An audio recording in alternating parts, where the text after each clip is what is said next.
They want that smoke, bitch, I got it for 'em. They want that smoke, bitch, I got it for 'em. They want that smoke, you know I blow it.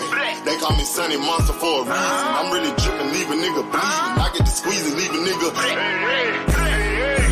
They want that smoke, bitch, I got it for 'em. They want that smoke, bitch, I got it for 'em. They want that smoke, you know I blow it. They call me Sunny Monster for a reason. I'm really dripping, leave a nigga bleeding. I get to squeeze and leave a nigga bleeding. Raw Molly got me all up in demon mode. Mouth moving like I done put clean in my nose. Tryna catch me up, I can leave with some hoes. He standing straight up, watch I make him lean with this pole. Would've thought he was closed, how that heat made him fold. Thought it was a game, he won't think no more. His brain's gone, nigga. It be exciting when I get to striking. Guns sound like thunder, hit you like lightning. Fight for your life, we don't do no fighting. We really hit it, nigga. We worse than savage, they calling us Vikings. Police be riding, we still be sliding. Told you we hitters, remember the time. They want that smoke, bitch, I got it for 'em. They want that smoke, bitch, I got it for 'em. They want that smoke, you know I blow it. They call me Sunny Monster for a reason. I'm really dripping, leave a nigga bleeding. I get to squeeze and leave a nigga bleeding. They want that smoke, bitch, I got it for 'em. They want that smoke, bitch, I got it for 'em. They want that smoke, you know I blow it. They call me Sunny Monster for a reason. I'm really dripping, leave a nigga bleeding. I get to squeeze and leave a nigga bleeding. Hop out and leave them holding like the Bible. AR-15, that's a high-power rifle. A in the army and assassinate rivals. Break that shit down, nigga. AK to anybody kill. Hop out, get the drilling and spilling. 7.62 gon' split. FN, that's for any fuck nigga. You a plug, then I'm pulling up, nigga. You my lunch, eat these bullets for dinner. 5.0, eat 'em up, eat 'em up. SK, smoke killer for show. Drum rounds and cripple ops Draco. I got them all, you don't want no. They want that smoke, bitch, I got it for 'em. They want that smoke, bitch, I got it for 'em. They want that smoke, you know I blow it. They call me Sunny Monster for a reason. I'm really dripping, leave a nigga bleeding. I get this pussy, leave a nigga bleeding. They want that smoke, bitch, I got it for 'em. They want that smoke, bitch, I got it for 'em. They want that smoke, you know I blow it. They call me Sunny Monster for a reason. I'm really dripping, leave a nigga bleeding. I get to squeeze and leave a nigga bleeding.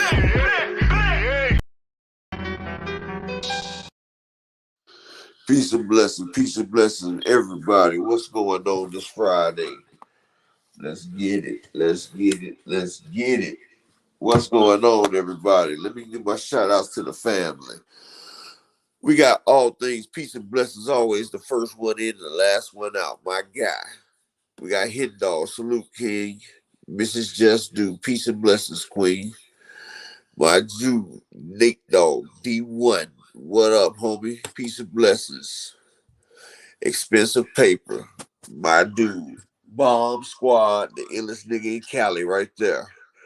Strap season. It's always strap season. It's going to be Earl's Revenge as well. Peace and blessings, King. And Sir Isaac, what is good with you? Coach Amber, peace and blessings, Queen. Happy Friday.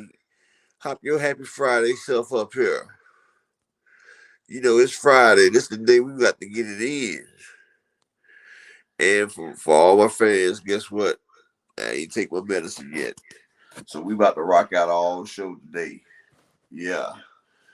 I'll wait till after this show or halfway through the show to take it so I can make sure I give y'all everything y'all deserve. It's funny though, people. Y'all see the other day we got interrupted. That man, I ain't seen that man on VFTV or KO's platform since. And I've been hunting that dude down. I've been trying to hunt that man down and give him everything he asked for. Man, sit there and disrupt our great build to say he want this and that about Dev. And now I'm trying. I know he watching. You're prolific. Dev ain't nothing. He ain't nothing. Now, won't you hop up here and let me get my fans a debate over here? Since you called me on the other platforms and you didn't show, this great platform is in to do a debate. We'll have somebody from the crowd. Matter of fact, we can have Miss Just Do. She can hop up here and be the moderator, or D1. You know, anybody. You feel me? Like, you know, we fair. We firm, but we fair. And I know you watching me, homie, because you can't help but to watch the upper echelon, man. You feel me? But it's all good. It's all good.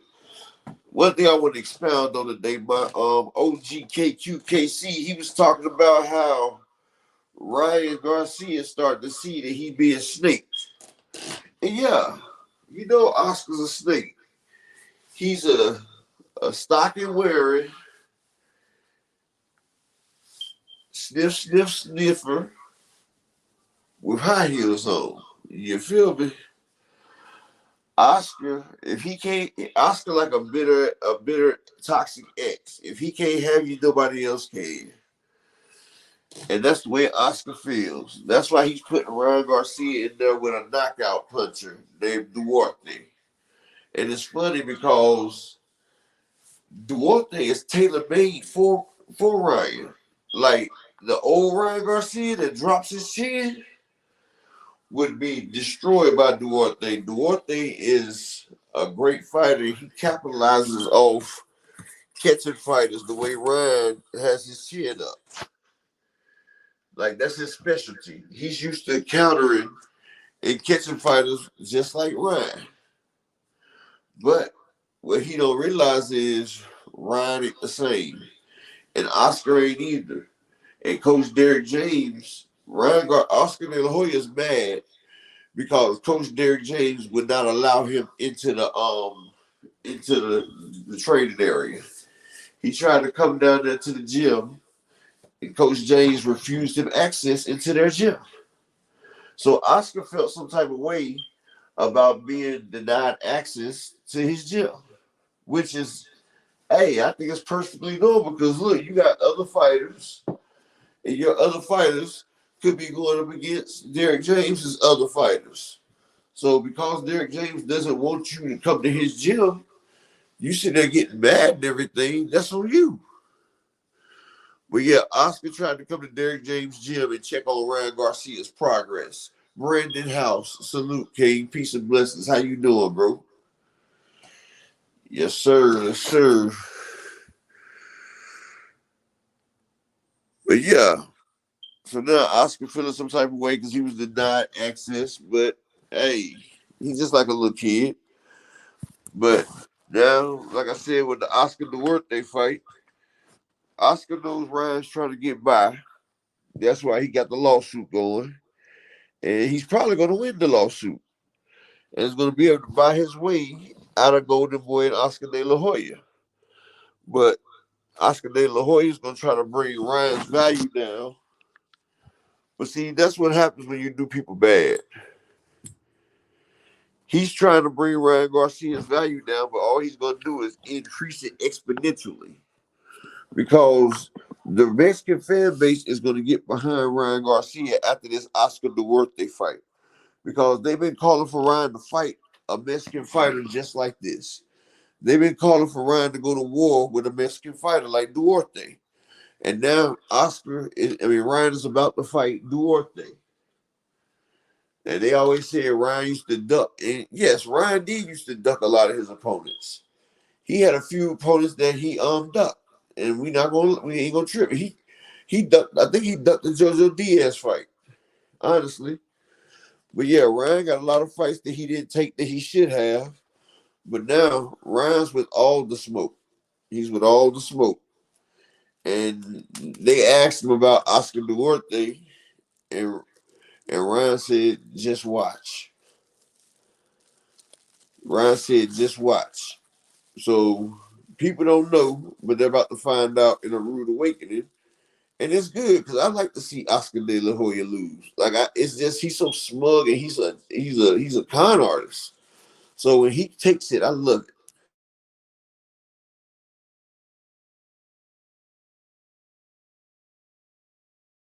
So yeah, Ryan Garcia for the win. Plus Ryan Garcia, he's been with Floyd Mayweather lately. So he's about to be on the money team. And if he signs to Floyd Mayweather, he's the next face of boxing. I'm just keeping it real. You're going to have Tank and Ryan, the 2 stars of boxing. OTB, salute, King. Okay. Let me go ahead and drop this for my advantageous adversary. Hopefully, Key Alexandra, she can probably stop in from her work a little bit. I don't know. She getting that schoolwork done. So this week, she gonna be kind of hectic this week. But they go to link OTBC. But yeah, like I was saying, I done got off topic. But let me tell you, I'm gonna tell y'all why Ryan ain't the same person he used to be. Now you know everybody know Ryan got that left hand for days that'll put you out for weeks, right? But Derek James, he's such an elite coach, and he's such a brilliant thinker. When Ryan got to the gym, Coach Amber, you supposed to always be on whenever you get a chance. Pop on up here. You good? Coach Amber, you and Key, y'all got a permanent key to the door. Y'all just hop on up whenever. But yeah, what I was saying is a lot of people know that Ryan got that left, even Coach Derek James. So Coach Derek James did something that was brilliant.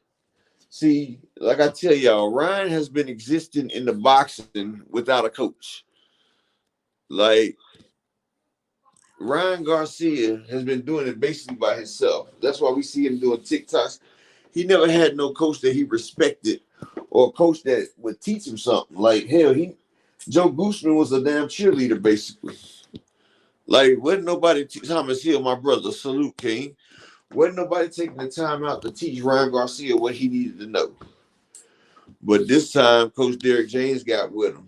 And what he did was amazing. Let me tell y'all what he did. When Ryan Garcia first got to that camp, for the first couple weeks, Derek James worked on him keeping his chin down. And that was the number one thing. As he was teaching him to keep his chin down, Coach Derek James tied Ryan's left arm to his waist. So he tied Ryan's left arm to his waist. And for over a month, Brian King, salute, big dog. Falcon, Brian, big dog, Falcon King. What's up, homie? But Derek James did something very brilliant. He tied Ryan Garcia's left arm to his waist. He turned Ryan Garcia into a righty. So Ryan was boxing, and he had to box for months with just his right hand, developing his right hand. So Derek James developed that man's right hand. Hold on.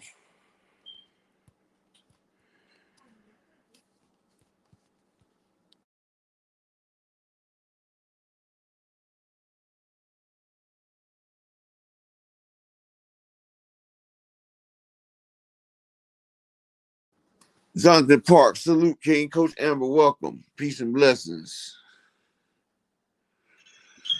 Happy Friday, Upper. Happy Friday to the chat.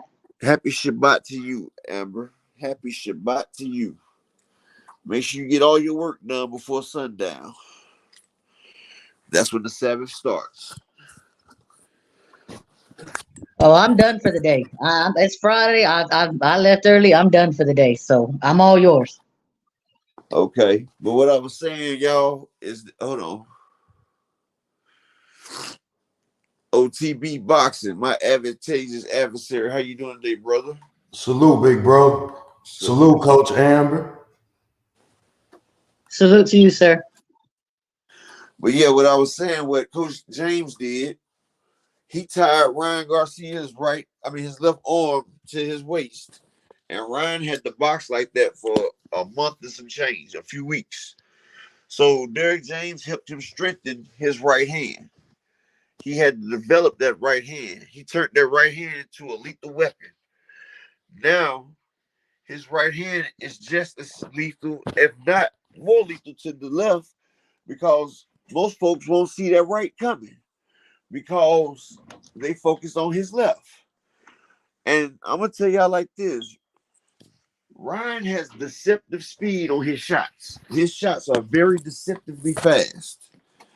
If you go back and look at the shot he caught Luke Campbell with, that was a fast shot. Like Ryan can let them shots go at the alarming speed. And he has impact. He has power. You heard what Tank said. Didn't Tank say Ryan was the hardest he ever been hit?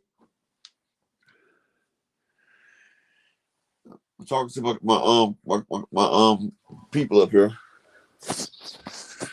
Yeah, I know Ryan can crack. I'm saying, but didn't Tank say that's the hardest he's been hit is by Ryan? I don't remember hearing that, but I know for a fact that Ryan can crack, and I've known that since he was an amateur. Devin knows that too, because Ryan beat him 3 times in the amateur, I thought. And got 3 standing 8s against Devin. You say what? He got 3 standing 8s. You know, in the amateurs, they don't do knockdowns. They do standing 8 counts. Salute the group, Jazz, and Moore. Yeah, Ryan So got like 3 standing 8s on Dev. So you say he got 3 knockouts on Devin? Yeah, 3 knockdowns. So standing 8s in the amateurs. The standing 8 count, where if you get hit hard with a clean punch, they'll give you 8 seconds to get straight. Yeah, I know. Explain that to the people out there. I used to box. Explain it to them. Coach Amber, explain to the people what a standing 8, or one of y'all explain what the standing 8 is. But basically, like when it comes to Olympic style boxing, safety is always first. So anytime that you get caught with a clean shot to where your eyes rattle or you kind of buckle, basically when the referee can clearly see that you got rocked, instead of letting them to continue to spur off on you, they stop the action and they give you a standing 8 count. And the way the rules work, you're allowed 4 8 counts in the entire fight. If you get 4 8 counts throughout the duration of the fight, it's over. Then it's over with. However, if you get 3 standing 8s in a single round, it's over right then and there. I thought it was 2 in the same round. It's over. It's 3 now. It's 3 now. I asked not too long ago because I seen a fighter get 3 in the entire fight. But the official told me it's 3 in 1 round, 4 throughout the whole duration. I was about to say, when I was boxing, it was 2 in a round. That's your ass. Yeah. It used to be 2 in a round and 3 for the whole fight. If you got 3 8 counts throughout the whole fight, it was over. But I mean, they change the rules every couple of years. Yeah, I see. And another thing, we don't know how credible those standing 8s was. We know about the politics within the amateur level of boxing. You know what I mean? And we know the politics. Absolutely. That King hold on one second. Behind it at that time. You know what I mean? Hold on one second, bro. Let me give my shout outs real quick. Shout out to my guy, Be Easy. Peace and blessings, King. Edgar Chavez. Salute. Peace and blessings, King. Jonathan Parks. Salute, King. Peace and blessings. Bruce Gas and Jazz and boxing and so much more. Peace and blessings, King. Get back to it, OTB. Yeah, I just was talking about the politics within amateur level boxing. Yeah, I mean, and that's the reason that they're actually in the process of eliminating boxing from the 2024 Olympics. They're trying to eliminate what? Boxing. 2028. I think they're still gonna. Yeah, I think they're still gonna let them in 2024, but 2028, as far as I know, they're on the chopping block. Sorry, go ahead. So ain't no more boxing? Yes. Wow. Which draws a lot of attention to us as content creators. We'll be in a position where we'll have to use this platform and these platforms that we have to make sure that our amateur level boxers still maintain the same credibility that they maintain the sport, because USA Boxing do a lot for amateur boxing. I'm not sure how involved a lot of our fan base is, but USA Boxing does a lot for amateur boxing. We still gonna have the Pan Ams and shit, right? Yeah, we'll still have the Pan Ams, but you know, the Pan Am games, I mean, that's not US, that's universal. Hey, the Pan Am games matter, buddy. Yeah, of They're course. still gonna have the Pan Am Games, and they're still gonna have World Games. I'm pretty sure they'll still do the duels where Will they still do the it'll be World Cup? USA versus Russia or USA versus That's what I'm saying. Germany. So they still do the World Cups, right? Yeah, they'll still have the World Games, Pan Games, and duels between countries. But I mean, all of those are set up to get points, so you can qualify to the Olympics. So you're going to be going around collecting what would be points, except you don't get to go to the Olympics. It sucks. Yeah.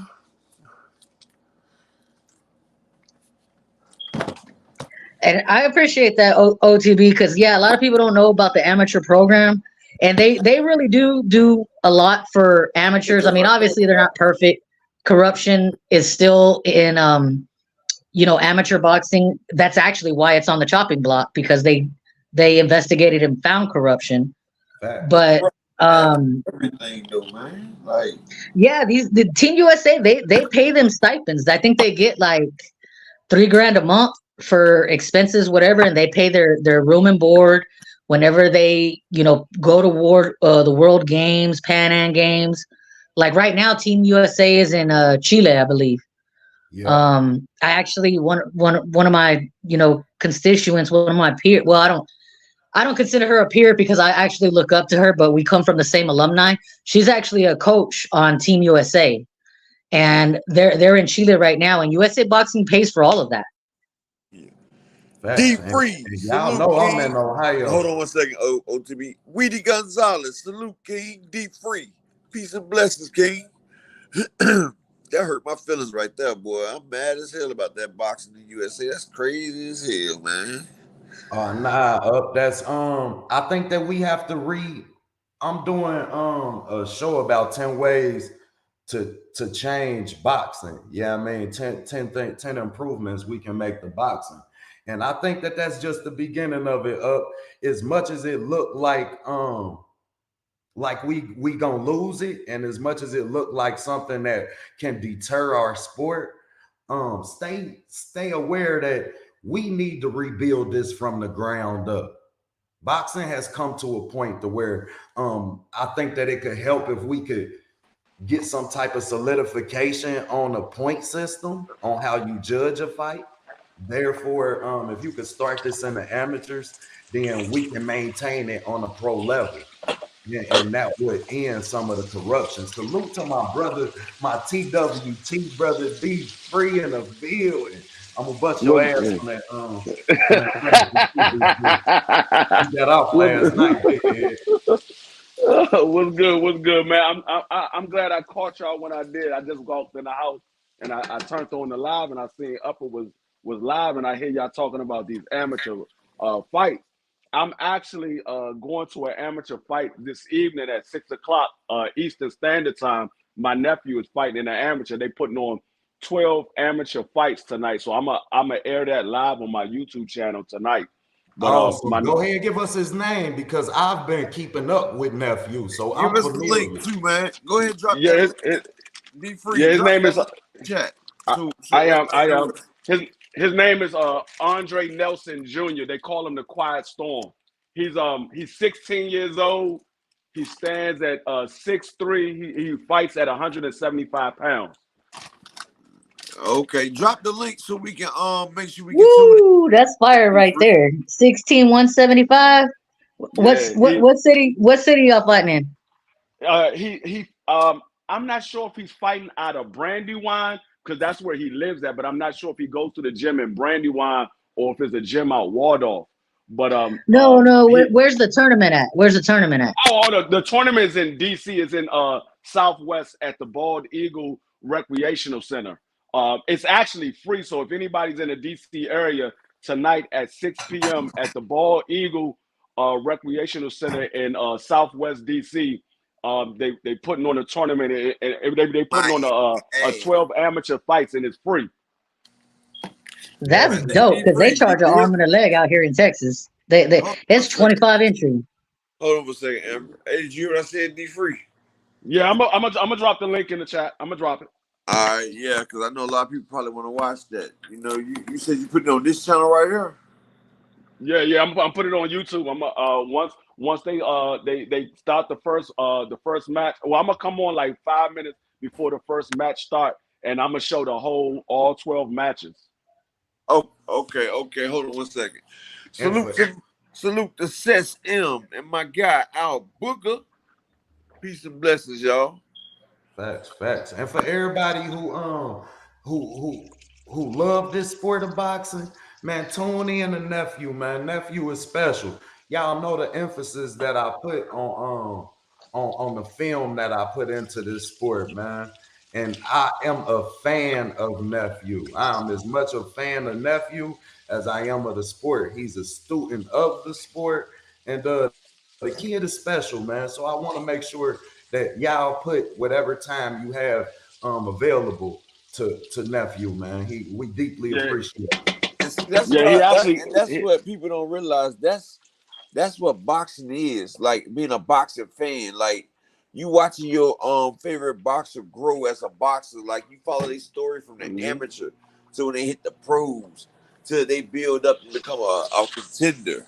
A prospect in a contender into a champion. That's how. And us as content creators, this is a chance for y'all to build a relationship with these boxers. So get out to your amateur events within your city and support these boxers, support this sport, and build a relationship with these kids so you can watch them grow, and your channel and platform have an opportunity to grow with them. Yeah, that's why I'm always down with the new prospects. I always put the prospects up there, show them the love. Like when nobody talking about Elijah Garcia until I brought his ass out a couple years ago. Even before he fought on that Tank card, I was talking about Elijah Garcia. And now people starting to know his name now. He done had 2 good pay-per-view showings. But yeah. Like people didn't know Abdullah Mason when I first brought him out. Remember I was talking about him. Hey, Upper, write this down. Go ahead. I didn't say nothing. I'm listening. Oh, I was gonna say, write this down. There's an amateur from out here in DFW. His name is Angel Vargas. He's 16. He might be going on. Yeah, Angel Vargas. He's 16, going on 17. Hey, he's cold. Vargas boys. Yeah. There's 2 of them. There's 2 of them. There's 2 brothers. Vargas? Is he Fernando Vargas? Oh no. Okay. No. Because the Vargas, they're from out in California. His name is Angel Vargas, and I think his brother's name's Martin. But it's the little brother that he's gonna be a bad dude. Like Rodriguez. Ben Rodriguez is a bad, but they always talk about his older brother. Like I feel like his older brother ain't shit, really. You know what, Upper? I gotta get your Instagram or something at some point. I'm gonna send you some tape on this kid. He's gonna be the next big thing out of Dallas. Like his nickname is literally the Machine. Well, guess what, Coach Amber? You know you got a platform, right? Yes, I do. With you, I do. You know you can build that platform up, man. Of course, and Coach Amber, build that platform. If you being a female and you know your shit, your platform will grow quicker than mine, Coach Amber. I've thought about, like, because I have a channel, there's nothing on it, but I've thought about like starting a channel and honestly focusing on the amateur aspect of it. It's just finding the time. But I don't know. That is in my sights. I'm starting to think about it. Yeah. Well, once these Olympics go, Coach Amber, trust me, we will need all of the platforms available to push this sport. That's why you need to get it started now, Coach Amber. Don't wait. Don't wait till it's too late. And man, y'all make sure y'all subscribe to my guy D Free, because he's gonna be dropping that them fights for us tonight. So if y'all trying to watch them good fights tonight, subscribe to my guy D Free. D Free gonna be live and indirect with these fights for us. Facts. Boxing matchups with Mr. Dwayne Freeman. And guess what? It's free. You say why? Because it's my guy D Free. If it ain't D, then it ain't free. Y'all feel me? Well, this D ain't free. Damn right. If it Sorry, ain't free. I couldn't help it. My bad, bro. Yeah, I feel you, man. I feel you. I'm We have a still lady. OTV. We have a lady present. You feel you can deal with me. I grew up in a boxing gym. I done heard it and seen it all. Well, around here, I'm treating you as a lady, all right? So we're gonna act like you ain't. Facts. Well, I appreciate that. I appreciate that. And I'm gonna tell you from my mouth, Coach Amber, I appreciate your mind for this sport. I've heard you talking. I know you know your stuff. That's so, what I said, boy. Ain't nothing like a female that no boxing. Facts. That's why Coach Amber, Key, Coach Ari, even 2 Cent, when they through here, I sit back and let them spit their game. Let them spit what they know. Let them ride it out for sure. Man, I'm gonna tell you like this though. That Boo Boo and David Benavidez fight is gonna be a lot different than what people think. I'm telling you that now. Ooh, I'm It's gonna be a doing the lot film more. now. Huh? Say I just finished my film watch on it. And, Well, go ahead and give us a breakdown right now. Which David. TO? Hold on. Which TO video? D1.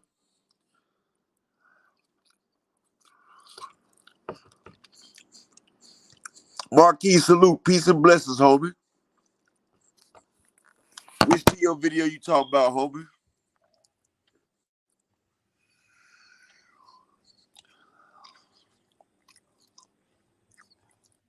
But yeah, man, as far as the breakdown went, man, I was impressed with Boo Boo more than I thought I was. He's not the most active fighter.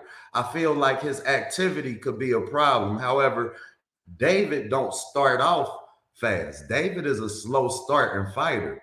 So you're gonna have an opportunity for Boo Boo to steal some rounds early in that fight. Yeah. The next thing that I wanted to know is that Boo Boo has sneaky power and he has a counter ability. He can lay David on his ass. David has no defensive responsibility ever within his fights. David has a one-track mind, and a lot of times he gets caught up. That's why, and he don't have the best striking ability. When I say striking ability, I mean his power differentiates because he don't turn his wrist down a lot, and his hands is so fast. Exactly, his hands is so fast he's able to get away with it. But in this fight with Boo Boo, if he don't keep Boo Boo out of his pocket, then he'll have to throw punches and bunches throughout the whole fight versus him turning that switch on 4 through 6 as we're used to seeing David do. So I was impressed with Boo Boo within watching the film. I was highly impressed with David because going into the Caleb Plant fight, we see him overstep his lead foot a lot. We seen with his head get caught over that lead foot. And when he fought Caleb Plant, he was tight. He respected Caleb Plant a lot through that fight. You understand? And I really, if anybody know where I can find the full Caleb Plant versus David Benavidez fight, man, drop me a link and let me know because I couldn't find it. But the film that it should be on Showtime. I think I saw it the other day on Showtime. Yeah, it's on Showtime. Yeah, and I think Canelo and I was surprised by that. Canelo and Charlo are already on Showtime. I don't think so. Normally they wait a while. I think they just got the highlights on Showtime for Canelo and Charlo. That's all I seen for David and or it might have been Tim Zoo. I'm not sure. I only seen the highlights for David and Caleb, but it was enough film, man, and that was impressed. I want y'all to be on the lookout for that. Once it's approved, we just waiting on DAZN.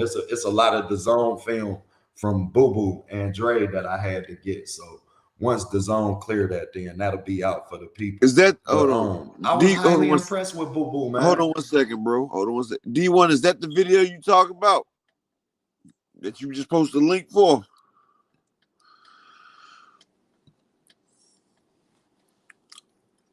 Go ahead, bro. But yeah, I was highly impressed with David because he don't lean on his jab a lot when you watch his previous fights to Caleb Plant. But with that Caleb Plant fight, he used that damn jab, and he's gonna need that jab against Boo Boo, because if you can't keep Boo Boo out of your pocket and you let him pick his moments and get in and out of there, it's gonna be a long night for David.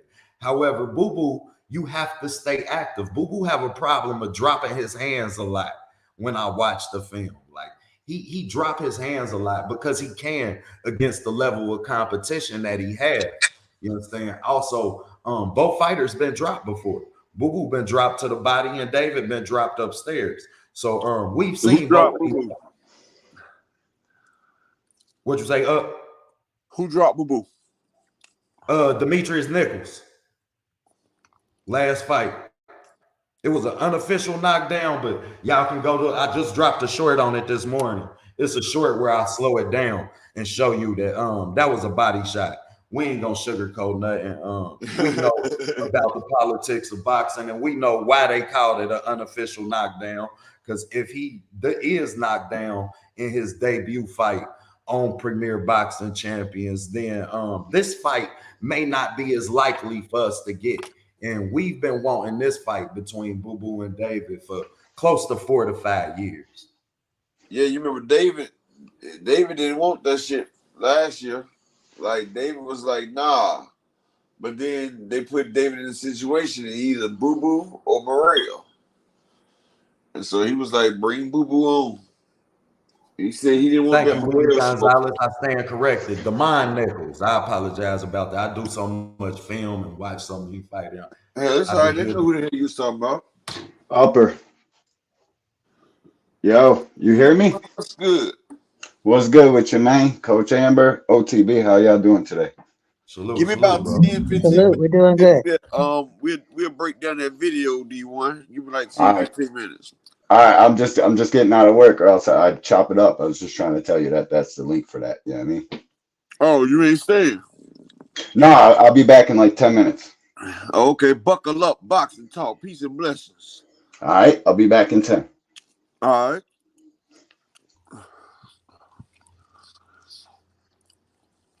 So I'm definitely with you. I think people will be surprised, and I think that that's gonna be a fight of the year candidate. I ain't even gonna hold you. I think that that's gonna be a fight of the year candidate. And once Caleb again, Plant was too. The Caleb Plant fight was too. definitely. And I think that we could see the same how we seen how Caleb gained our respect even within a losing effort. I think that the loser of this fight will have the same mutual respect from us as boxing. So who do you pick? I got David. You got David. I got David. I think that the inactivity of Demetrius Andre will be something that's gonna hinder him, and not only the inactivity, but the punches and bunches that David throw. It's tough when David throw 8 to 13 punch combinations and you sitting in the pocket with him. You know what I mean? That's tough to deal with. My guy Thomas Hill, peace and blessings, King. What's good with you? What's good with you, OT? I can't call it. I can't Bro, call it. bro. Y'all make sure ain't nobody around here to talk shit to my guy Thomas. Coach And Amber, then, salute. and then hide when it's time for the action. Thomas, Like my you guy. said. Ain't nobody gonna mess with Thomas Hill. That, like you said, my man was prolific at being a. Oh, you heard me on you heard me on Yeah, I Nightcap was there waiting for it, bro. I was not gonna say nothing until after the session, because after the session he was about to get cooked. I was about to bake the shit out that nigga, boy. I had papers and everything right there. I had everything that Devin did wrong in his career. You had your notes right next to you? Bro, I wanted to make a statement on this guy. I could have did it freestyle, but I wanted to make sure I buried this nigga. The cold thing about it was like nobody said anything disrespectful to him Look, or we was about on the Devin. stage. We was on this show right here. And what I said was, like, I said, Devin is going to surprise some people. I said, his power is going to be like Bud. And I said, as he move up in weight, so with his power. And me and Thomas was talking, and I was like, yeah, he's probably going to peak out at 147, 154. Then next, you know, he wants to be on the stage. So I pull him on the stage. And so he asked me, he was like, you know, Devin versus Camboso. He was like, do you think Devin got what he deserved? And I said, yeah. He was like, matter of fact, he said, do you think Camboso deserved all the money that he got? And I said, yeah. So he asked me why. I said, well, look, first off, Camboso had all the belts for one. They fight in Australia for two. Camboso's government paid for the fight. Like, the Australian government paid the $12 million for the fight. Facts. Because they made it back in tourism. Like, they made like over $60 million in tourism that time. Like that they raised the price of hotels up. They said hotel prices went up 400%. Like, you know, they did their thing, and they had 40,000 fans sold out the MGM Studio Center. So Cambosos just sold out 40,000 people, and they had pay-per-view in Australia as well. So ain't nobody over there trying to see Devin Haney, for one. The people over here that support Devin Haney didn't have to pay for that because it was on Top Rank. So he asked me if Cambosos deserve the money. And I said, yes. His people pay for everything. I said, that's just like my plug throw me a block and you with me. He don't owe you no goddamn rent. But, you know, you roll with me, so I threw you something. And like I said to the boy, I said, look, Devin got what he asked for. He said, give me the same thing that Loma got. He asked for the same thing that Loma got without knowing what the hell Loma got. Who does that? Like, you ask for some shit, you don't even know what the damn pot is. He could have said $1 million and that's it. But you asked for it. You on record to ask for whatever Loma got. But, like I told you, I said Devin ended up making his biggest payday at that time. So what was the problem? After I said that right there, that nigga just went in meltdown mode, bro. I'm like, what the fuck? Can't talk boxing with everybody up. Yeah, you seen that shit, did you, Thomas? Oh, yeah, Thomas, you was there. OGB. Yeah, I was right there on the stage. He was just like all things said, it was just a prolific meltdown. Nothing ever was discussed that was in direct conflict to what he was saying. He just wanted to come up in there. It looked like he was just coming to pick a fight. Look, the whole way he jumped on and everything. Look, This was sitting on the edge. I remember. He said Floyd never fought overseas. And I said, well, he fought the last 3 exhibitions overseas. That ain't no real shit. That ain't real fighting. And I was like, okay, you said Floyd didn't fight overseas. And I said, okay, but he fought his last few exhibitions overseas. And that's what made his ass snap. Yeah. He snapped right here.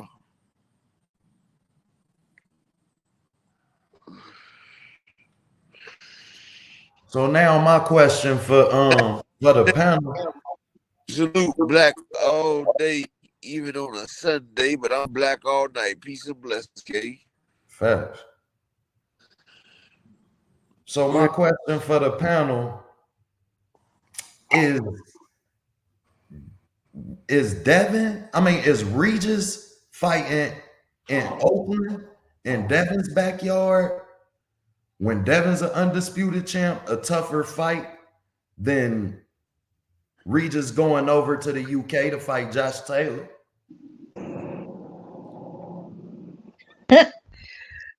I don't want to go first on this one. You know what? I will.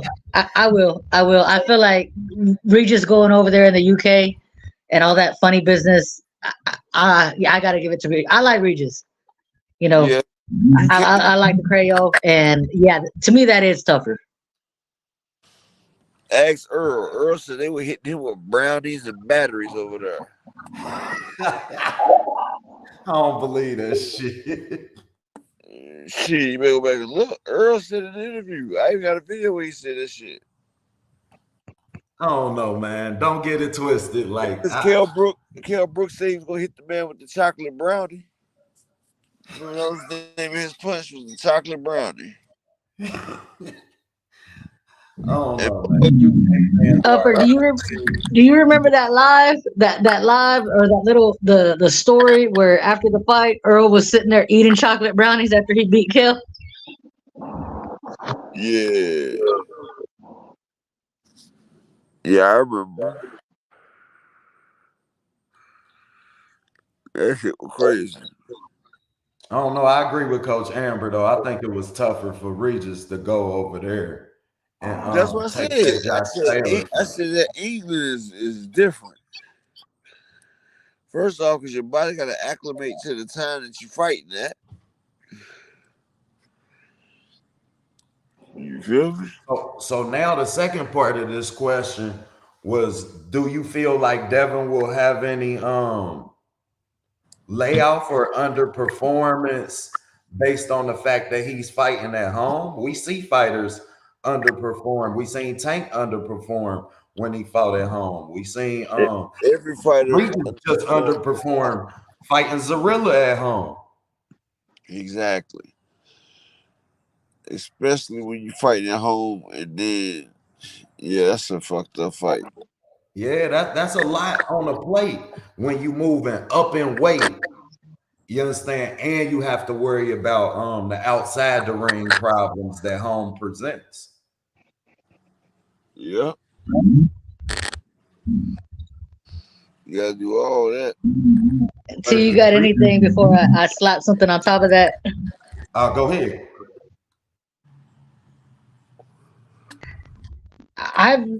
I didn't start out as a Devin Haney fan, but as the world turns, I can't help but root for him. Okay, is that his hometown or is it not? I guess I'm playing devil's advocate because he's lived in Vegas for how long? So is it? I mean, I realize that's his hometown. That's where he's born, but I mean, I guess we'll find out how much pull he can really generate and how much pressure will really be applied. Me personally, I hated fighting when my friends and family were there. I always did horrible when they were in the stands. But when we were on the road, I was in my zone. There were no distractions. So I get it why, the hometown thing can be a distraction. But I don't know. This is why this fight is so exciting to me. Shout out to my guy, Just Do Boxing, who comes on every day at 4 o'clock Eastern Standard Time, 3 o'clock the next time, and 2 o'clock Texas time, and I think 1 o'clock Mountain Time, Pacific. Well, I like how you did that Texas time, Central Time. What up, sis? Sorry, Coach Amber. No, you're good. I just like how he said Texas time. It's Central Time. But yeah, you're right. You had it right. It's Central, Texas time. Texas time. For all my Texas people out there, it's Texas time. We appreciate you, Just Do, because without you, we don't get our Just Do a boxing. You feel me? That's a fact. And speaking to that point, we appreciate Just Do so much that we're gonna extend that brother the link so he can click on. Facts. Come on, Judge. We ain't cooked in a while. A1 hoops Hey, on. Salute A1 in him. the house. Here go my brother. Yeah, that's my guy right there. He come in, he ain't D1 in the saying house. nothing. We What got up? A1 and D1. If Just Do wanna hop through, he can hop on up here because we about to go through that video too. Let's Who hear just it. dropped off? A1 just dropped off. Yeah, he might be A1 at trouble. work. We getting Probably a at full work. table. We What's might as up well with break you, out the Thomas? cards, huh? Man, he might have them little babies, boy. Them babies be tearing A1 ass up. No doubt. What D1 just go? D1 I'm right here. there. That was Is that my shit fucked up? yeah. I'm Hey, about Upper, to real quick. It, have you heard that Colbert is going to be added to that damn card? Running it back with what's his face? I keep wanting to say Ryu, but no, I think his name's Jose. The one where he dropped him in the first 30 seconds and Colbert still won the fight and everybody was up in arms. Miss Just Do. I said that shout out to you, Queen, you and your children, Ma. I sat there and say Mrs. Just Do in the building. I sure And I did said, say what up, sis. Miss Just Do. y'all go, Don't y'all put go me ahead. on the list, sis. Don't put me on the list. Hey, Hey, y'all scratch all go that. Put me on the list. Keyshawn ass is trash. Oh y'all shit. go ahead, run it back for Miss Just Do. Everybody run it back for Miss Just Do. Leave me on the list. I'm gonna Leave me stay on the on list. one. Upper, I'll take it. But back to what Oh, my Cold bad. was Nah, saying, my I did bad. see My him bad. and My bad. Ryo talking shit to Hey, y'all each give me a other. second. I'm about to switch devices. Y'all go ahead and cook. I'm about to switch devices. Yo, my bad. Did anybody else hear that about Colbert? Yeah, What's I that? seen him and Ryo talking shit to each other on the gram. Yeah, he said he wanted to fight him. He said he wanted to rematch him.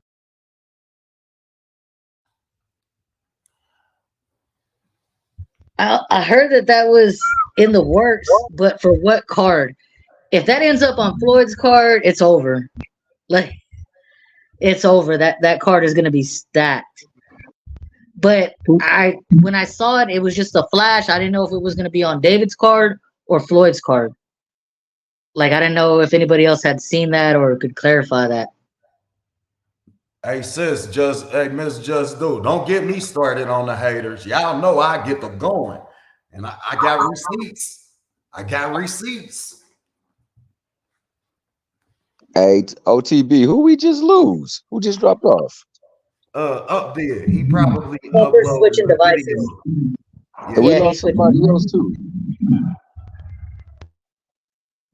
Hey, I guess I'll Oh be on no, the that was island by A1. My myself. bad. What's up, A1?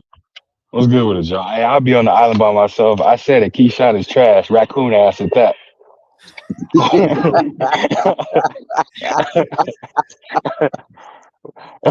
Miss Hey, Just Do, here go the link. Coach Amber, hey, don't Coach Amber, don't pay me no attention. I'm picking at Mrs. Duke. I mean, I have my feelings about Keyshawn, but I'm still gonna stand in line with my sister.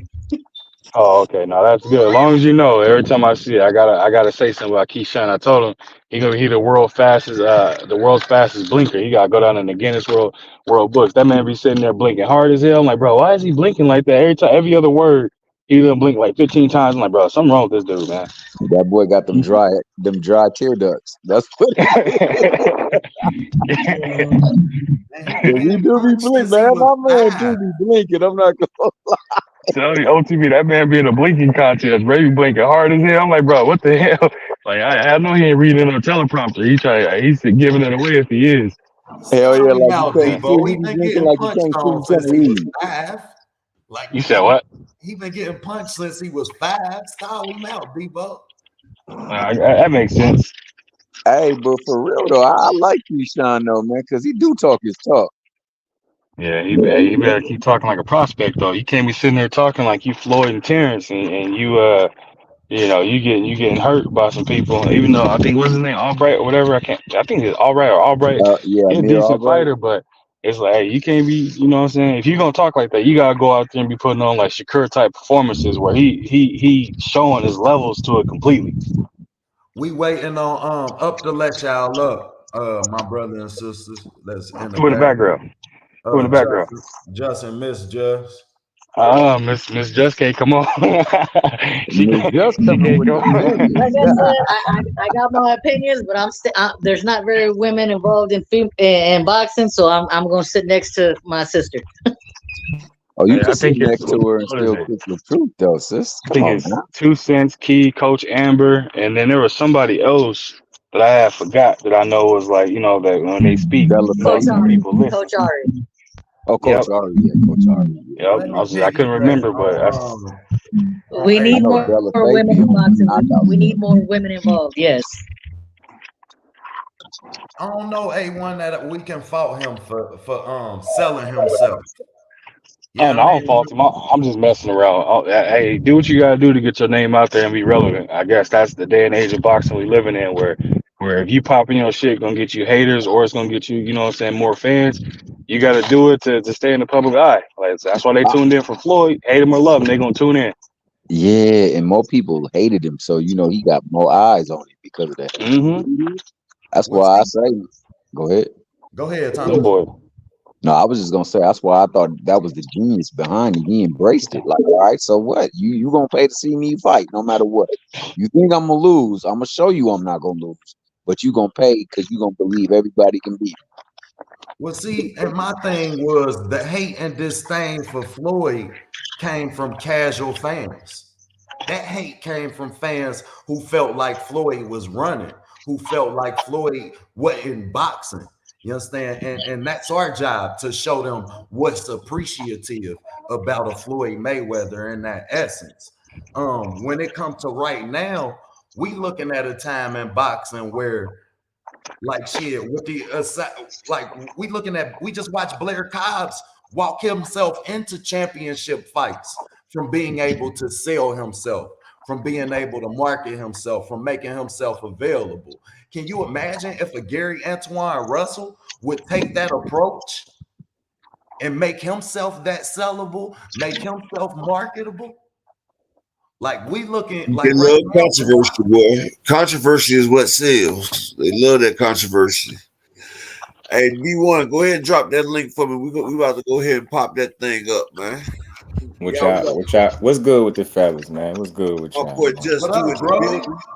Just do I boxing. tell y'all this, y'all better let up off my boy Keyshawn, knowing damn well Frank Martin lost more than 2 rounds in his last fight. If Keyshawn can't lose 2 rounds and be all right, Frank Martin can't lose 3 or 4 to a nigga with 12 fights. Y'all better stop that. Stop that. Don't do my boy like that. And I'm picking Keyshawn to beat Frank Martin today.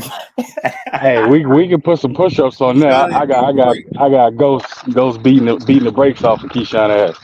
Hey, Yeah, look, I'm telling you that this, song A1. wasn't good, This guy y'all. he might beat him, A1, but I'm willing to bet you he don't dominate him, gonna polish feel him. it. That fight gonna be The close as hell. brakes off of him, man. Hey, but you know something? We can put some push-ups on it. Keyshawn got Hey, a good look, chance. I'm gonna tell y'all like this. That fight sound great, right?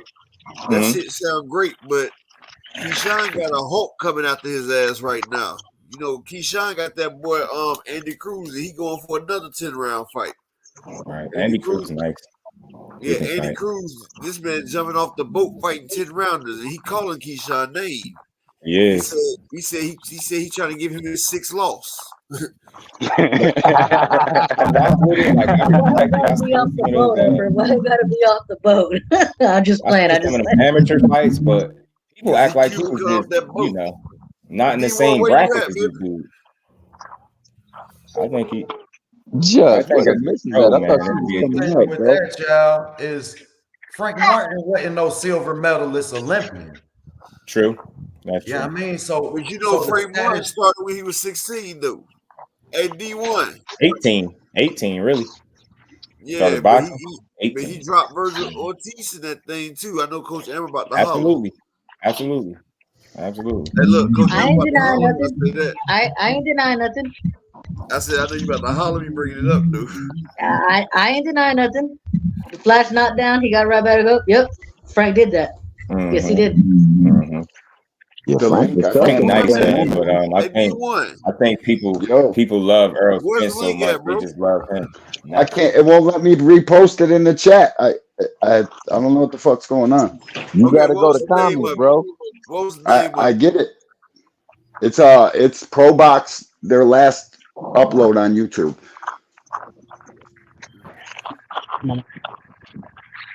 Teofimo, you see that shit. Hold on. It'll take me a second, y'all. KB, Y'all what's up with you, man? How you doing? Just What's good, bro? Who y'all man, think you in the Martin gonna fight same next? you in the same area as your wife, bro. Tell her to come on up, dog. I'm gonna pop that link in there for her. She gotta get on A1 head, bro. Hey, she gonna try. She gonna try just like everybody else gonna try. Hey man, you 50 done can't tell try and her 50 nothing done now. fail. You seen Keyshawn fight in person before? She You seen him gonna fight try. in person and he got a knockout? You can't tell her nothing about Keyshawn right now. You know what Hey, I'm I'm quoting Floyd. 50 done try, 50 done fail, bro. It's gonna be another one coming up short. saying? She gonna That's come up my here and rock, guy, bro. dog. She gonna come up here trying. She gonna go down swinging I like think she what's the old I boy think in she Menace to gravitated to him Society? because of the hate that he was getting. Like, if you listen, I'm gonna say this. I gotta take my headphone out. If you 5-0, bro, and you got people screaming you ain't fought nobody, that says a lot.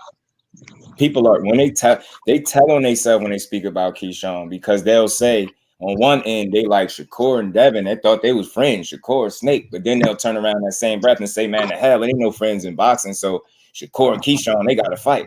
Again, we know Shakur is who he is, right? You got people that still question that. So my question to those people, if Keyshawn ain't shit, why the hell would you want to see Shakur waste his time fighting? They want to see You're telling on Shakur. yourself because you know Look, obviously the no, boy is better let me than tell what you you why. think. They want Talk to me. him to knock him off. They want him to knock him off since he's trying to beat Devin. So they want him to take him out because they saying, well, why? You know I know. But that still speaks to a point that just point that he gotta be a threat. If you feel that way, All 'cause right. I got everybody up here, right? He a threat at Yep. 147. Y'all see how big Keyshawn is? All right, we Keyshawn got is a look. big kid. That motherfucker big. All right, look, check Huge. this out. Check this out. OTB, We got you hear the everybody. stories. Look it up. Hey, hold on, y'all. We got everybody up here. We're gonna get everybody's opinion on this thing. D1 was talking about it. We're about to pull it up. This is the Teofimo interview. Okay.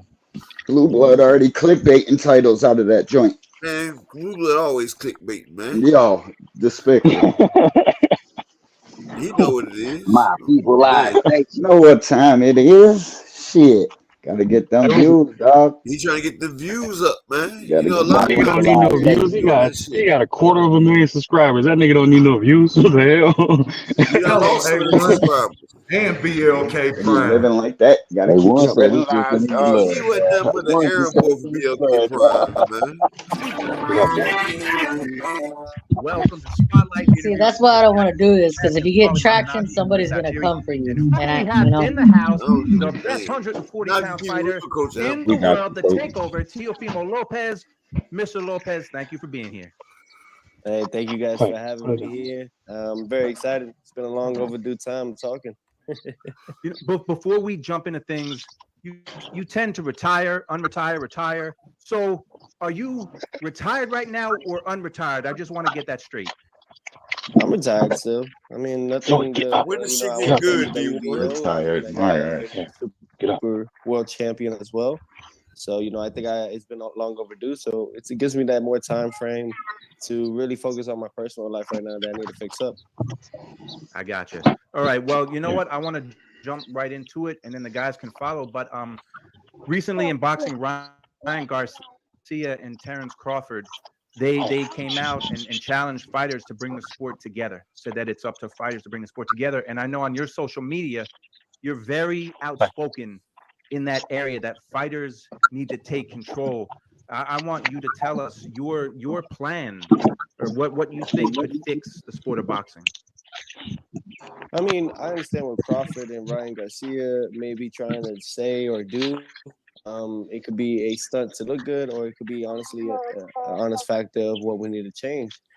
For myself, I really believe that for us to change anything in the sport, we got to start obviously with our performances on social. Really, mine was always a a big thing until I got to a certain degree in this world and in the boxing world, in the community. But that takes away from what's going on with these other fighters.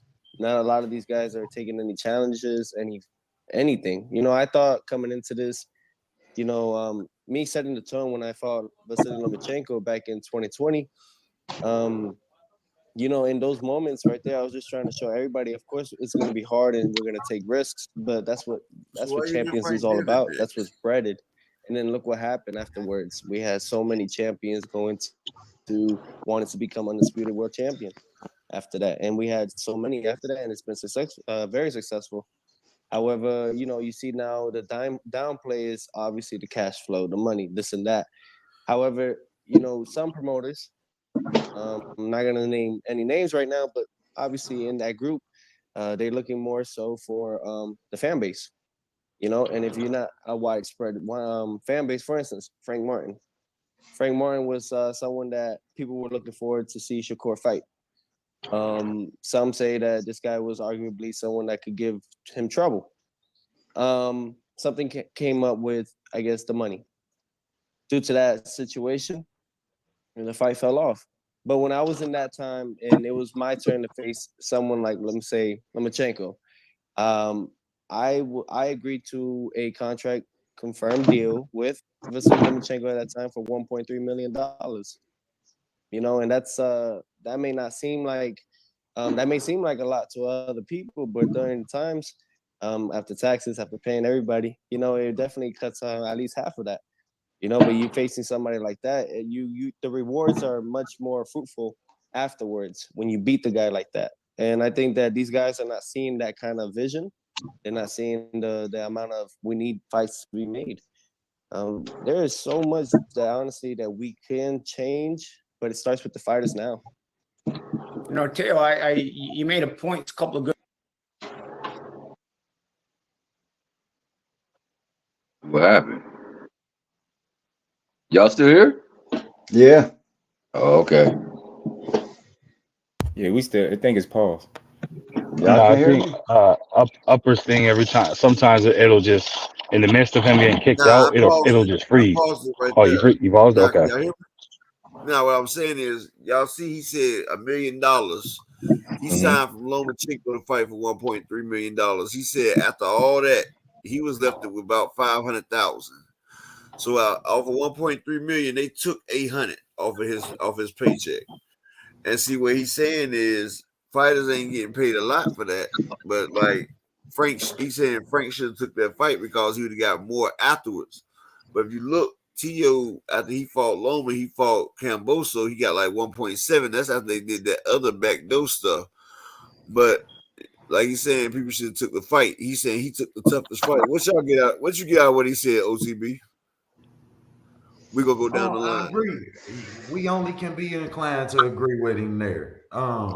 When you talk about the legacy of your career and the over-under the value of the fight at that time, yeah, I mean, it has to trump out the win or the loss, because only we as content creators, as fans of this sport, we holding too much credibility towards the loss versus the performance and the legacy of the career. So I only can agree with Teofimo when he say that. All right, what about you, A1 Hoop Zone? Hey, come back to me. Come back to me. All right, what about you, Thomas? Well, I agree, like you said, to the fact that when you have that opportunity to take it, you take it. I don't agree with likening it to his situation, because if I'm not mistaken, he fought Loma knowing that he was coming off of a bad shoulder. And on top of that, you know, he was fighting somebody he was bigger than. Whereas, you know, you go in there fighting against Shakur, somebody that you seen not lose no rounds, you put that on the risk. You might not, given the new state in boxing of how if you take an L, they seem like it's over when it's not the case. But that's how they think. You might not be inclined to jump into that ring. But I do agree, he should have took the fight. Because if you really banking on yourself and you believe you that guy, you're going to go in there and get that win, and you just going to blow up from that point, because now You got a belt. Now you put yourself in contention to fight for the other belt. And that's why I agree with what Tio said from that standpoint, for sure. Okay. I agree Justin. with him. Oh, I thought it was me next. My bad, dog. Yeah, it's I agree Justin with in him the somewhat. He's overplaying his shit Hold on, and bro. It's underplaying just everybody else. Hold You on. can It's skip just me after him. it's just do real quick. We I'm about to say he lying. can finish and I'll jump right after him. Okay, go ahead. That's what I'm Go ahead. saying. Yes, and then now you start. Go ahead, D1. I think he's overplaying his wrist and underplaying everybody else's, but I do agree with him somewhat. But I know what he's getting at. Yeah, This it's like he also, always trying to put the light on himself and make himself like he's the Always. innovator. exactly. Like he's always Exactly. innovating shit. Like Always. Romain had a Innovator. 16-month layoff before you took that fight. Exactly. Go And he's ahead, still Justin. talking about Loma. What is wrong with this dude? Boy, don't ever bring that up You feel again. like It was that's a great his win. career. Damn it. He bring that up one more Straight time. up. I'm calling him out. Man, Talking that's about his Loma. validation. That's Go his ahead, best Justin. win. That's his best Loma, win. that win is what got him unfocused. That was the best and worst thing that happened to him. Because It notice was. that's the first time he turned diva after he beat That's Loma. the first You time he guys got gotta $1 do million something. too. That's the Right, first time he right, got $1 million too. right. So I agree with him as well in this regard. Like I get it, betting on yourself and all that, but we got to be very careful with that.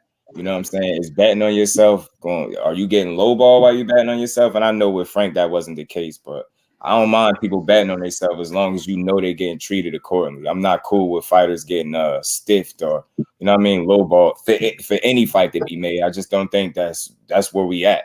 It's enough money in boxing where you should be able to get paid whatever your worth is. And in Frank's case, we all know what he did. They accepted, and then he won that little and then that's why the fight ain't happening. So far, I agree with TL, and he seemed real clear-headed with his answer. So I want to listen to the rest of it. I'm here for it. Me Yeah, too. John Today. Corey, I'm with it's you, you, bro. Jeff. It's on you, Yeah, John Corey. I agree with Tio, man. Regardless of what wild shit he be saying, all the other times, you gotta be consistent, man. What he's saying right now at the moment. I'm not gonna kill the messenger. He's 100% correct. A lot of these Okay. guys are risk averse right now. It's obvious. We're not getting a great product right now. Good A point. lot of the fights are being stalled, and it's politics, it's money, it's all a bunch of things, all boiled into one. And it's all culminating now. You see HBO a couple of years later, Showtime. How long is the zone gonna last? It's like this. The way that they're running Yeah, boxing they right now, hemorrhaging it's much. not sustainable. It's not sustainable. Putting everything on pay-per-view is not sustainable. You gotta Facts. start. You gotta figure out how to make the streaming work. The entertainment industry has been fleeced by streaming. Every industry is being fleeced by streaming. You have to figure out how to get around it, how to make it work for your sport. All right. Great point. About to keep it going. Here we go. Good points here. I want to give more context to the $1.3 million because people are going to assume that's a lot of money, but you already took a chance before that. You already earned that 1.3 fighting Richard Comey and winning the IBF title. So people, because to their average layman, who So he did $1.3 million is a lot of money to, they're going to say, oh, he's complaining about $1.3 million. It's not really the case that you were just given $1.3 million for nothing. You already had earned that by beating Richard Comey, beating Diego Magda with Diego. I forget the Magdalena. Which Magdalena would you beat? You beat one of the Magdalena brothers. Diego. And you were taking, I felt, tougher fights as a prospect / contender than other guys who followed that road that were getting some of the same, even more hype. I felt like you were always taking the tougher fights. And then, of course, I felt like you are the only one that actually beat Lomachenko in a way where it's kind of solidified. It's competitive, but yet I don't think there's an argument for Lomachenko to win the fight, So I think, you earned it in a fashion where I'm going to outright say it, bro. I don't know how the hell you lost to Kambosos because you should be number top 1, 2, or 3 pound for pound, bro. You should be on a pound for pound list. Hell, you're that good. You're that good. Really sick. I don't understand. Really people don't give you a chance. Now people don't mention pound for pound lists. They don't mention Teofimo Lopez. You should be all over that conversation, but that loss right there, man, you would be all over that because you are that kind of level fighter. And I tell people, they're like, and I'm like, bro, I'm telling you, that was a one-off, bro. But now I got to get that off my chest because I've had a lot of arguments with people on behalf of you because of that. Well, no, yeah, I get it, champ. I mean, look, Paulie, at the end of it all, too, man, it's more than that. I kind of like shake up the globe for Say boxing. list. You know, I do. I shake it up a little bit. Sometimes people are doing the same That things lets that define your credibility and your words. You had Sandor Martin. Sometimes you gotta stick them with a jab a little bit here and there, keep them on their toes. You can't let these chairmen over here, just because they've had it for 30 plus years, 40 plus years in the game, think that they know and control. Sometimes you need a young guy. What was the problem? What was the problem? He was talking about Sandor Martin. Sandor Martin is a great fighter. He beat Mikey Garcia, and he arguably beat Teofimo. He arguably that mother beat Teofimo. Get out of here. Come on. He's dropped him twice. Let's keep it going. A little bit brashy to go out there and like you know, you don't want no fighting wars with these people, but you do want to keep them on their toes and let them know, hey, shit, no, sorry for my language, but stuff ain't no, it's not easy over here, you know? So for myself, man, I know that I paved the way, but look at this, Paulie. After that, my minimums are 2.2, right? But then after fighting in New York, come on now, state, federal, on top of trainings. And that in California, the worst places to fight. Exactly, you know, and then look what happened. For instance, we had December 9th, Heisman night this year. I was given the opportunity, especially after beating formerly undisputed world champion Josh Taylor, right, at 140. So then they arguably was just going back and forth with me about this stuff about December 9th, and I said, no, I'm not.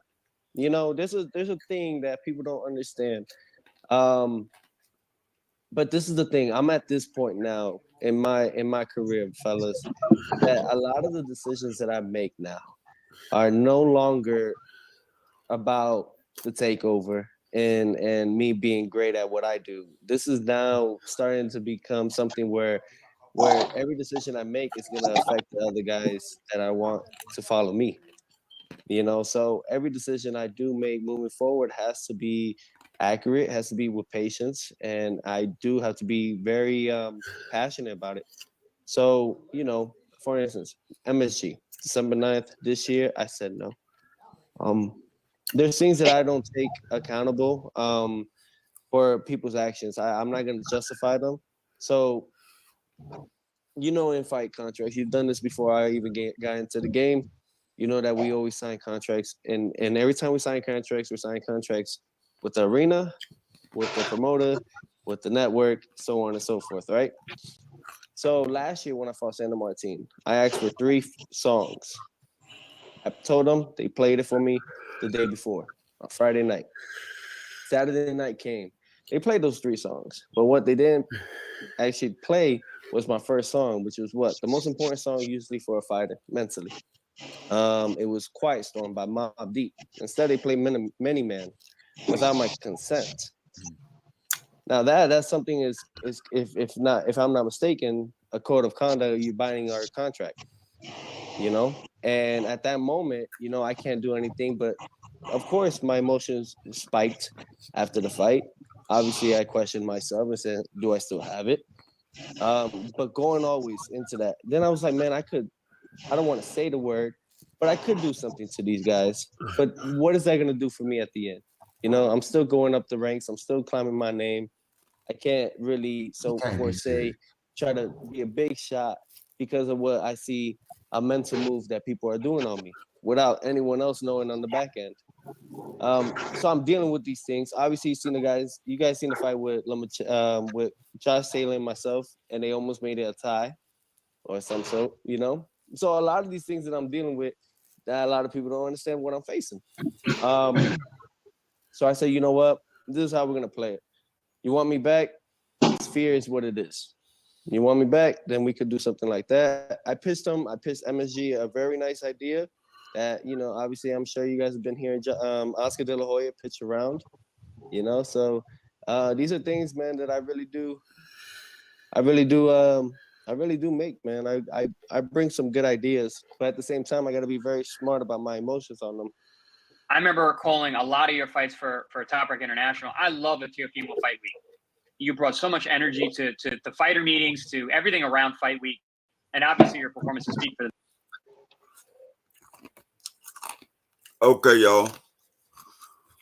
So he talking about he gave Oscar the idea. Samuel Washington salute, G. But he talking about he paved the way. See, he has like a hero's complex. But I'm gonna tell you like this, right? He looks more as like he's got the victim mentality. If y'all notice that, he got like a victim mentality. Like, I don't know, I can't place my finger on it, but OTB, what you got off of it so far? He full of shit. If you can tell me that your song have an impact, that you hearing your walkout song have an impact on what you do when you go in that ring, you are not mentally stable enough for the sport of boxing. Punk ass nigga. Sorry, but that's weak. That's weak. That's weak mentally. If I'm training a fighter and his performance is gonna be dictated by the song that you hear, then I'm worried as a trainer. Walker salute. Yeah, that's crazy though. Like, I guess maybe he got to get pumped up and get in the zone or something. And then it's Mob Deep, like one of them ain't dead. Quiet Storm was that shit though. Quiet Storm was that shit. It was classic, bro. I take nothing from Mob Deep. Definitely a classic. However, when it comes to rights being approved, you have to figure out who owns the rights to that song, which is probably Def Jam. Yeah. And then you have to factor into the fact that that song is 20 years old now. So they own the rights to that song. Now you have to reach out to them depending on what type of publishing deal these artists might have. So now you as a boxer have to educate yourself on these things. So do we fault the network or do we fault you, the fighter? He said they sit there and play Mini Man instead. They own the rights to that song. Yep. All right, A1 Hoop, what you think, Key? Yeah, I gotta agree a little bit with OTB on the cook he just gave, man. For me, when I look at Teofimo, man, I see a desperate, confused person, bro. Like he the only person I've ever heard get their ass whooped and tell you I ain't got no air in my lungs, but he talking to you, telling you I have no air in my lungs. Last time I checked, and you get the wind knocked out of you, you can't say nothing. I thought so too. And you talking about you nearly died. So you mean to tell me not only did Kambosos beat you, but he damn near beat you to death. Like that's not a good look. Like you can't be using no near death experience after getting your ass whooped in the same thing. That's gonna make you look real bad. Then you saying like he said he getting away from being called the takeover. Like, yeah, because people was calling you the fake over, bro. Like you lost to a person that you shouldn't have lost to at all, bro. Like anybody that's considered either pound for pound or a special elite talent or generational talent, they don't overlook no opponents. When the last time you seen Floyd overlook somebody? Dev, Tank, you know what I'm saying? Shakur, all these people, you know what I'm saying? But you said what? I said, A1, even if he overlooked, he can't explain that loss to Kambosos, man. Exactly, and that's what I'm saying. It's like ain't no way you go in there. And I understand some fighters have an off night, but ain't no way you go in there, you put on that type of performance. It can be an off night, but damn, it seemed like that changed your entire trajectory of your career to some degree because you in the ring questioning yourself if you still got it or not. So Kambosos loss took something more than just it took something way more than that. And it's like OTB said, you gotta be weak minded, bro. Like you in the hurt business. Ain't no way you should be worried about goddamn walkout song. You should be worried about anything else. If you go in there, your sole mission is to put this motherfucker out. That's your mission. You know what I'm saying? But that's what I got on that joint, man. All right, let me see what my man Thomas H got to say about this thing. Well, to follow and piggyback off of both OTB and A1, because I pretty much think they covered it. I think they pretty much covered it. Yeah. He's a sensationalist, man. Everything he do is the greatest thing ever. And you know, there's shortcomings. They weren't really shortcomings. There were reasons for it. There's always a reason why. There's always something to do for why he didn't get his job done the way that he was supposed to, or what he feels about, because he has no accountability. Here you are, you about to talk about somebody giving rounds that you clearly won, which he did. He clearly beat the hell out of Josh Taylor. And yet they almost still made it a closer fight than what it was, but they just gave you a victory over Sandor Martin. You know what I'm saying? If you're accountable, you're going to hold yourself to that standard. I know this because I've seen a man win a debate. I felt open-endedly win a debate and was given an L because it was favored being broadcasted in the decision-making. And he said, you know what, bro? I'm not even doing boxing ain't even my sport. My sport, basketball. I do this because it's fun. He never once discredited the person who got the win. He never once made a reason why he was given the L. He just said, hey, man, I have fun up there. And, you know, I'll come back and I'll do it again. That's like like when I caught that L over there. Even KO was upset about that. Like, damn. Yeah, now I've seen. Please not talk about this right now. You say what? You remember that shit, OCB? I did see 3 L's that I saw were like, God damn, how did even KO knew I smoked Judah Bed or Judah, whatever his name was. Bed Israel. Like I smoked the hell We out started that this dude. debate shit. And this the thanks we That get. dude was a certified. But yeah, my man, he never discredited anybody who got the dub and everything like that. He just held his own accountability. Hey man, I came in here, I didn't really, you know, put too much in it. Man, I did what I did, and I came out here and I delivered the best I could. And if it didn't give me a dub, it didn't give me a dub. You got your boy over here making excuses, and he know damn well he whooped the hell out of Taylor. But just like you know damn well you was up in that ring saying, do I still got it? Because Sandor Martin put something on your ass that you wasn't ready for. Popped his ass twice. But him saying that, you know, he paved the way and all that stuff, that's just him being a sensationalist, trying to make him bigger than what he is, taking a lighting off of somebody else, because he's going to slight whoever is doing something big right now. That's why he's talking about Tank in this fashion right now, because he feel like he should be the one that Tank that in that place. And that's all I really got to say on it. All right. Well, but for the record, can I say something right quick? Because I keep on hearing this Lomachenko talk like Devin wasn't trying to fight Lomachenko. Like Loma didn't choose to fight Teofimo Lopez. We ain't about to go to that. We ain't about to go to that right now. Yeah, I was there. Yeah, you can do it on your next go round when I pause it again. Go ahead, on you, yeah, we definitely can cook on that one too. It's on my guy D Wizzle. D1. D to the one. Yo, my bad about the dogs and shit. I came out my house and we all dogs on this bad boy. the dog was off his leash. I think Tio delusional as shit. Paved the way for what? Fuck you talking about, Tio? Delusional as a motherfucker. Lost his mind. Done bumped his head, and then I seen a clickbait title. Tank turns down a Teofimo fight for December 9th. Date and everything. Not gonna say anything, but Tio just said he turned down the date. So fuck, what? Turning down the date? How did they even get that out of that? I don't know, man. I think Tio delusional as shit. I could have sworn he just said that he didn't want the December 9th date. Yeah, Tio said that. But on YouTube, on the title, I ain't gonna say nobody's name. It says Tank turned down December 9th fight with Tio. Hey. Yeah, buddy.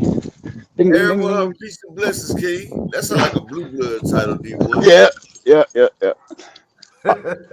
Get over here, you fucking mutt. My bad. Yeah, Tio delusional is a bitch. He need to check into the shrink ASAP. Let's go, Guns. Come on, Gunner. All right, John Doerr, let's hear that. Let's hear your Jay Norrie analysis, bro. Yeah. I'm a try to be a little bit unbiased, even though it's gonna be really hard because I hear a lot of projection on the panel, but I get it because Tio is an asshole. He is very unlikable. And he done said some wild shit that I won't repeat here. But he says racist I mean, that's what I mean. But I mean, he right though. He is behind the 8-ball. Top Rank is putting him through the ringer because he shook a little bit too hard. Now you look at his track record. You got Loma. That's not an easy fight. A Hungry Cambosis. That's not an easy fight, especially if you got personal problems going on in your family life. Then you're going to easy fight, dog. That's not that Campbell's not an easy fight for nobody, other than like a super elite. And I don't see Tio as a super elite. He's very good. But I don't see him as super elite. Look, Maxie Hughes not super elite, but he beat that man 10-2, 11-1. Maxie Hughes, dog. Hey, styles make fights. What Cambosis was doing to Tio is it's kind of what Sando Martin did to him too. It's the same kind of style, except Sando Martin's way more quicker and he's a bigger fighter. But did that shit to Mikey Garcia too. People forgetting that shit. Yeah, Moreno and what you call it? What an elite fight, and Richard Coney. Sandor's pretty good though. But let me finish my point, and then you go into Josh Taylor. So he's obviously behind the 8-ball. Top Rank is looking to see are you gonna last, or are you gonna keep talking? We can get you out of here. So I mean he's paranoid, slightly delusional. But he has a point. He has a reason to feel how you feel. A lot of these guys that we compare him to aren't taking any hard fights. Now he got the best resume out of the 4 kings. He got the best resume. And he's the one he's the one who's going out there trying to entertain the fans, trying to be controversial, trying to get big fights, and he's getting the brunt of the criticism. So he's behind the 8-ball because he's trying to take chances. So when you do that, you end up maybe becoming a little egotistical and delusional and paranoid about your place in the sport. But it's for good reason, because if you see where he's at and you see all these prospects that Top Rank are pushing, and yes, they're all black, and yes, they're all talented, and they could possibly beat him, he probably feels a little threatened. So his point might be a point that I don't want to really hear from him right now, but I can't say it rings false. It rings true, even though it's coming from a very unlikable person. So I got one question for at the end of what you just said, though, right? So he made the decision to re-sign with Top Rank, but on top of re-signing, we all know once you reach a certain plateau with Top Rank, what happens? They literally from that point start, like, your career started to trend in which direction. They don't know how to handle a superstar over there. The only one that they had that they was in love with was Oscar. That's it. Once you make a name, look, I'm gonna tell you like this: once you make a name, you have to leave Top Rank because you're not gonna be able to get rich on Top Rank. Look at Manny Pacquiao. He had 6 fights that did over 1 million pay-per-view buys, right? He had 6 fights in a row that did over 1 million pay-per-view buys. It was doing 1.3 to 1.1, right? Manny Pacquiao was only walking out with like 20, maybe 30 million off of all that. And that's because, in the ESPN and that pay-per-view, like, you have to pass a 500,000 threshold. Once you pass a 500,000 threshold, then you are allowed. You feel me? Yeah, I feel you, but that's the Top Rank way of work. I mean, in their eyes, they built you, so they're gonna take the biggest split. So if you want the biggest pie, you should probably leave, but you're gonna lose that platform. And if you take that big fight, I hope you got the right kind of leverage. Because if you don't get that slice you like, and you leave Top Rank, you're gonna be on the island. Yeah, I mean, I agree with what A1 said. He knew re-upping with them that was going to be a problem because there are no stars on Top Rank. The star is Bob Arum and the people that make the decisions. And I also agree with Jay Norrie because Jay Norrie was spot on with what he said. You know what I'm saying? He definitely has the greatest resume of all those fighters, no doubt about that. And he know that, he's behind the ball. So it's hard when you're trying to press forward and you're trying to carve your niche up in the sport when you behind the ball and you know that you never really gonna get the full tilt that you should get because they got prospects coming and coming and coming and they just get more and more and more. I agree with what he said. One thing I will say is that he did, in fact, lose. Kambosos did lose to Mickey Bay, bro. I don't see how he did get that victory. We gotta keep the shit going, baby. We gotta keep the video rolling. Good job, Thomas. Here we go. Himself. You're one of those guys now, like you said, you're doing things differently than these other fighters. You're fighting these guys with the champ Peleman, as you mentioned as well. You're fighting the top guys. You're taking the tough fights. You're willing to fight anybody, which is what I think of when I think of a champion. And you said that these other guys, you're hoping that the guys that follow you do the same. They're not. They're not Teofimo Lopez. They're not doing what you've done and how you've made it. You've done it. These guys are doing it the opposite. They're positions, getting big money fights without fighting the toughest guys around. You know, you said that you want to push these guys to follow in your footsteps, but it's not really happening. How does that change? What do you think is the issue? You know, why are guys not taking the hard road like you did? I think that a lot of it is because it's not my place to say. Everyone has their choice, and it's free will at the end of it. Especially when you go down those crossroads. And that's the thing. A lot of people pleaded. A lot of people took deals. A lot of people went and took sides. I'm still like a hexagon. You know what I mean? I'm that. I'm like a demigon, whatever. You know. So it's that point. You know, I'm not with no one. You know, the only person I'm really with is the one that has created us all. Other than that, you know, everything I do is with faith and just trying to have good moralities with it. You know, Bud Light. Rain energy drink, which is also AKA Monster. We have now Nestle with Nesquik, you know, essential water, you know, little things like this. I mentioned Bud Light. So, you know, just working my ranks into trying to get this into like the fighters, what they need now is to clean up their image. I remember I seen Ryan Garcia say we need to re-image everything and stuff like that, which is partially true. It is, but we just can't maintain on just the main guys that people talk about, which is whether Crawford, Garcia, Davis, myself in the mix if that comes around, Canelo. You know, we need more names, and I think the only way we're able to have those more names is by maybe giving them more time to be free, and then wait till them become champion. Then you could probably go out there and try to plead more deals. We did a show called Who's the Man at 140 pounds? And you see Paulie and Chris had you as the top dog. Now, Sean Porter, you might have a little beef with him. He did not have you as number one. He had Prograis as number one. But we're talking to Paulie, talking to Chris, and they had you at number one. Tio, on your social media, you know, you're still out there training. And, of course, people who follow you, everyone in boxing saw the pictures of you and Oscar De La Hoya. And they heard Bob Arum saying, oh, you know, Super Bowl weekend, it sure would be great to have you against Ryan Garcia. So, look, this is what people are talking about. I think it's a fight that a lot of people want to see. Is that something that you can talk about? Are we going to see you, the takeover on Super Bowl weekend? First things first, you know, we got to let these guys get their wins, you know, and get their feet wet at the 140 division. You know, everybody changes, you know, and their plans could change the moment they feel those punches, you know, so I can't really say for certain.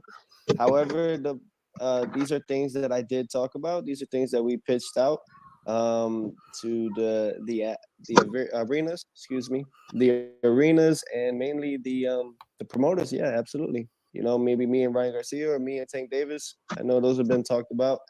I'm always up for a good fight like that, a fun fight for the fans. Hell yeah. Yeah.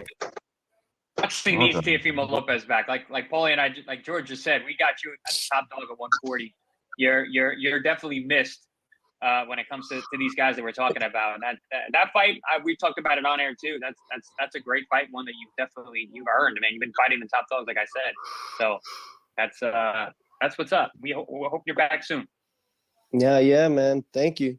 Honestly, everything is just with time right now. You know, I just turned 26 a couple months ago, and right now, just that's the part. I think my key right now. What did they always say? It's been an old time saying: a happy fighter is a dangerous fighter. So, I mean, for me to go out there against Josh Taylor throughout the things that were trying to be thrown at me and having fun that night, I love the way things work. I love the way my Lord works. I really do. Everything falls into right placements.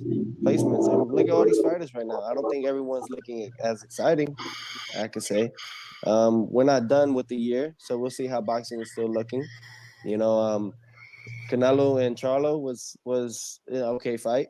Canelo did what he had to do. Nothing surprised to that. However, Canelo definitely is slowing down. I still agree on that part. I'm gonna stay with my words, and but let's see what happens next year. Taylor, that Josh Taylor win as well. It's another one that's a feather in your hat as far as the kind of win that your peers have not been able to get. When you beat Lomachenko, that was the kind of win. Okay, yeah, Haney got the win later. First of all, I didn't think Haney beat him, number one. And number two, it's it's an older Lomachenko. You beat Lomachenko at a time when he's a little bit younger. So you're getting feathers in your hat. When you beat Comey, I thought Comey was more dangerous than the guys Haney was fighting, which were 100-year-old Gamboa and 100-year-old Linares. And I got like 850 for Comey. I got like 850. So okay, so what I'm saying is you also you took the world title, which is the most important thing. You took the IBF title at that point. As I thought, right? Yeah. So what I'm saying is these were feathers in your hat because you were getting these wins at a time where others weren't getting them. Yes, those guys ended up taking L's afterwards or whatnot. But now Josh Taylor is another one like that. Josh Taylor had won the World Boxing Super Series. Okay, he might have looked a little beatable against Catterall, but he still had the O on his record, and you're the one that beat him. So. And he beat Prograis. Yeah, and yeah, Prograis. Yeah, and so and he beat Prograis exactly. So that's what I'm saying. It was a big win for you because that guy won the World Boxing Super Series. He beat Prograis and everybody else in that tournament. And then he came back and beat Ramirez right after the tournament. You know what I'm saying? So and then you came back and beat him handily. So again, these are wins. All those wins they came at a moment where those were guys that nobody wanted to touch. Not only did you go at them, but then you beat them. You know what I mean? So there's beating certain guys, and then there's beating certain guys at a time when nobody wants to touch them. And unfortunately, what I notice is when 10, 20 years goes by and people look at the names on people's records, they don't understand the timing of everything. You fought these guys, for me, at a time where they were more dangerous and at a time where these guys, other people didn't want to fight them. Other people may fight them later, and they do. But the high danger point comes when you fought them. But that's the thing, Paulie. That's what lets me know all these fighters that I don't care if you guys are like fans of them or whatnot. You don't understand. It's a mental game. If they don't take a fighter like that during the times that they believe they're ready, then you're not ready and you don't believe in yourself. I'll always outwin you mentally. The reason why the Tank Davis won't happen is obviously they have their mock-up plan of what they're gonna do with Gervonta. They're able to do it. It works. A good system. He doesn't have to go above the B level. He doesn't have to go below the C level. He stays right there in the middle. You know what I'm saying? So, or below the D level.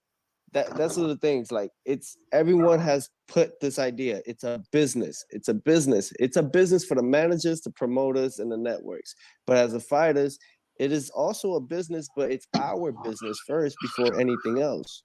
I think that's the thing.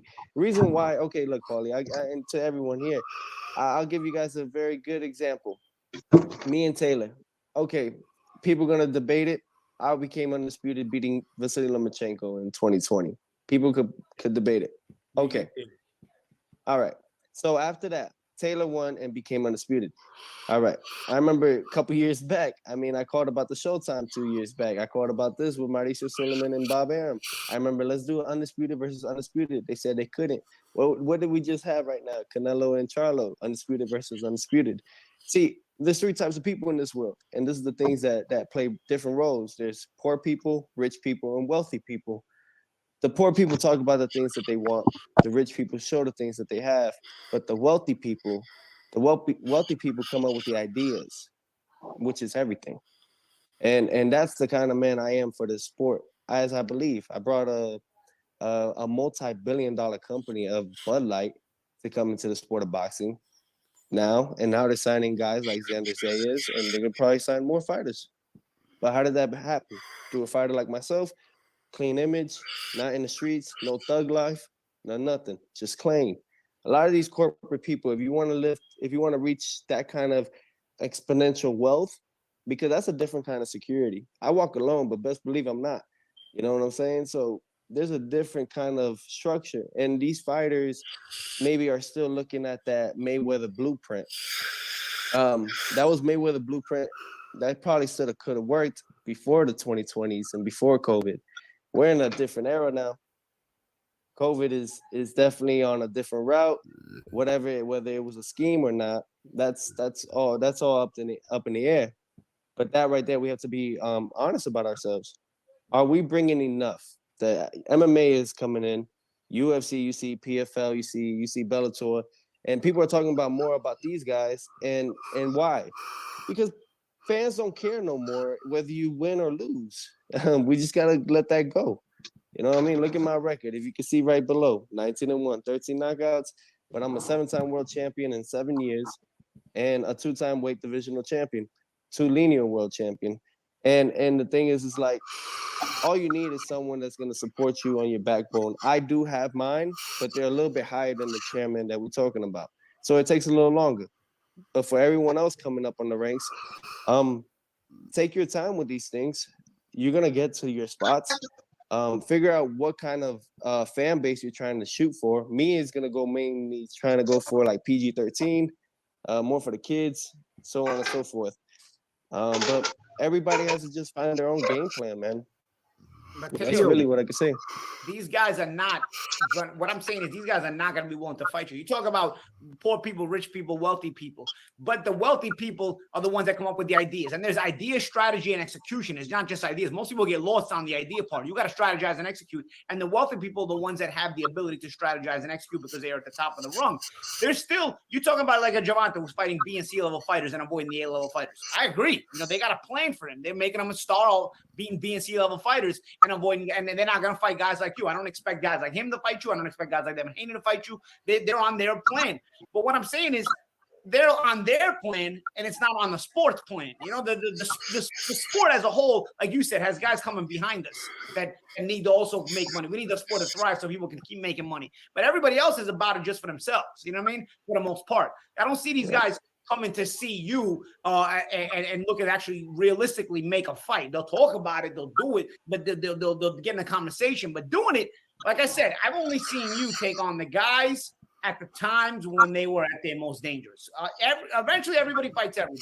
Eventually, but sometimes a little too late. But nonetheless, there are times when guys are at the most dangerous. Now you've earned this position. My next question is business wise. Why New York? Why MSG, bro? You talk about the taxes. You talk about that they extort everybody. Don't you have, you know, what about the other options? Is the deal with MSG? Is that who you're continuing to try to do deals with? Because New York, man, me and Chris ran the hell out of New York. You know what I mean? Like that's legalized extortion over there. So you fighting for that kind of money that you're fighting for in New York? I mean, what's the deal there? He ain't lying. Plan on building a relationship with the Garden.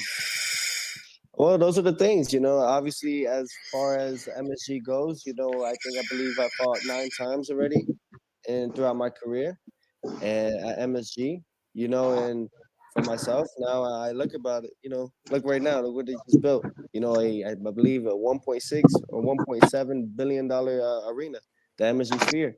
People have been talking about it. It's huge.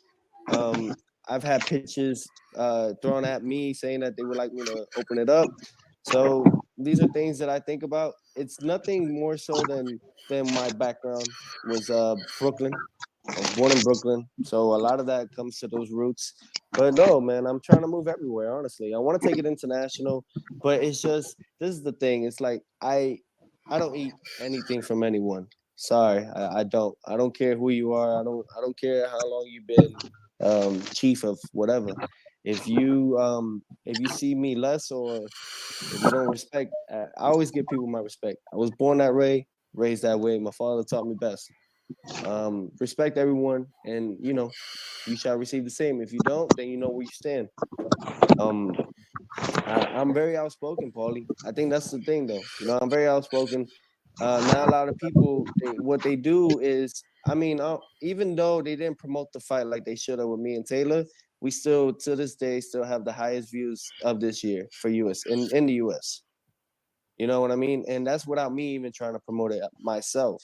All because I stated a comment in the past about the ESPN situation. And then what happens? You know, they don't promote you as much.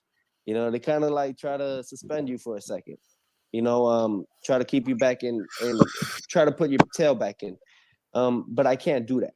You know what I'm saying? I can't do that. I can't allow others. And the only way you shut people up at those moments is by winning. You know, and look, now we're champion. We have the ball on our court. And this is the part that you're saying, ideas, strategize, this, that, and the third. We're on that. You know, I actually have a lot of good ideas as far as strategic things that I want to do. Definitely can use my takeover into another world. So that's the thing that I'm trying to really branch out now. You know, yeah. Tio, you just spoke that you execution. Idea, strategy, execution. Those are the three things. Well, Tio, you brought up something. You said that you're very outspoken, and you are. There were some problems with ESPN, and you know it came out where you said that they only promote the black fighters. I mean, I'm not quoting you correctly, but you were accused by a lot of people as being a racist, which it was just you giving your point of view. I mean, can you talk about that at all? Oh yeah, man, I'm champion. They can't say nothing. I haven't. So. No, at that moment when I was expressing those things, it was just really just the whole situation that I was seeing. You know, I'm saying, hey man, everyone has to do what they have to do. I understand, but like, do not forget the agenda. It's about the fighters. You keep them happy, and you see how far it could go. You know, but I guess because of the way I've been so outspoken, my father doesn't help, obviously.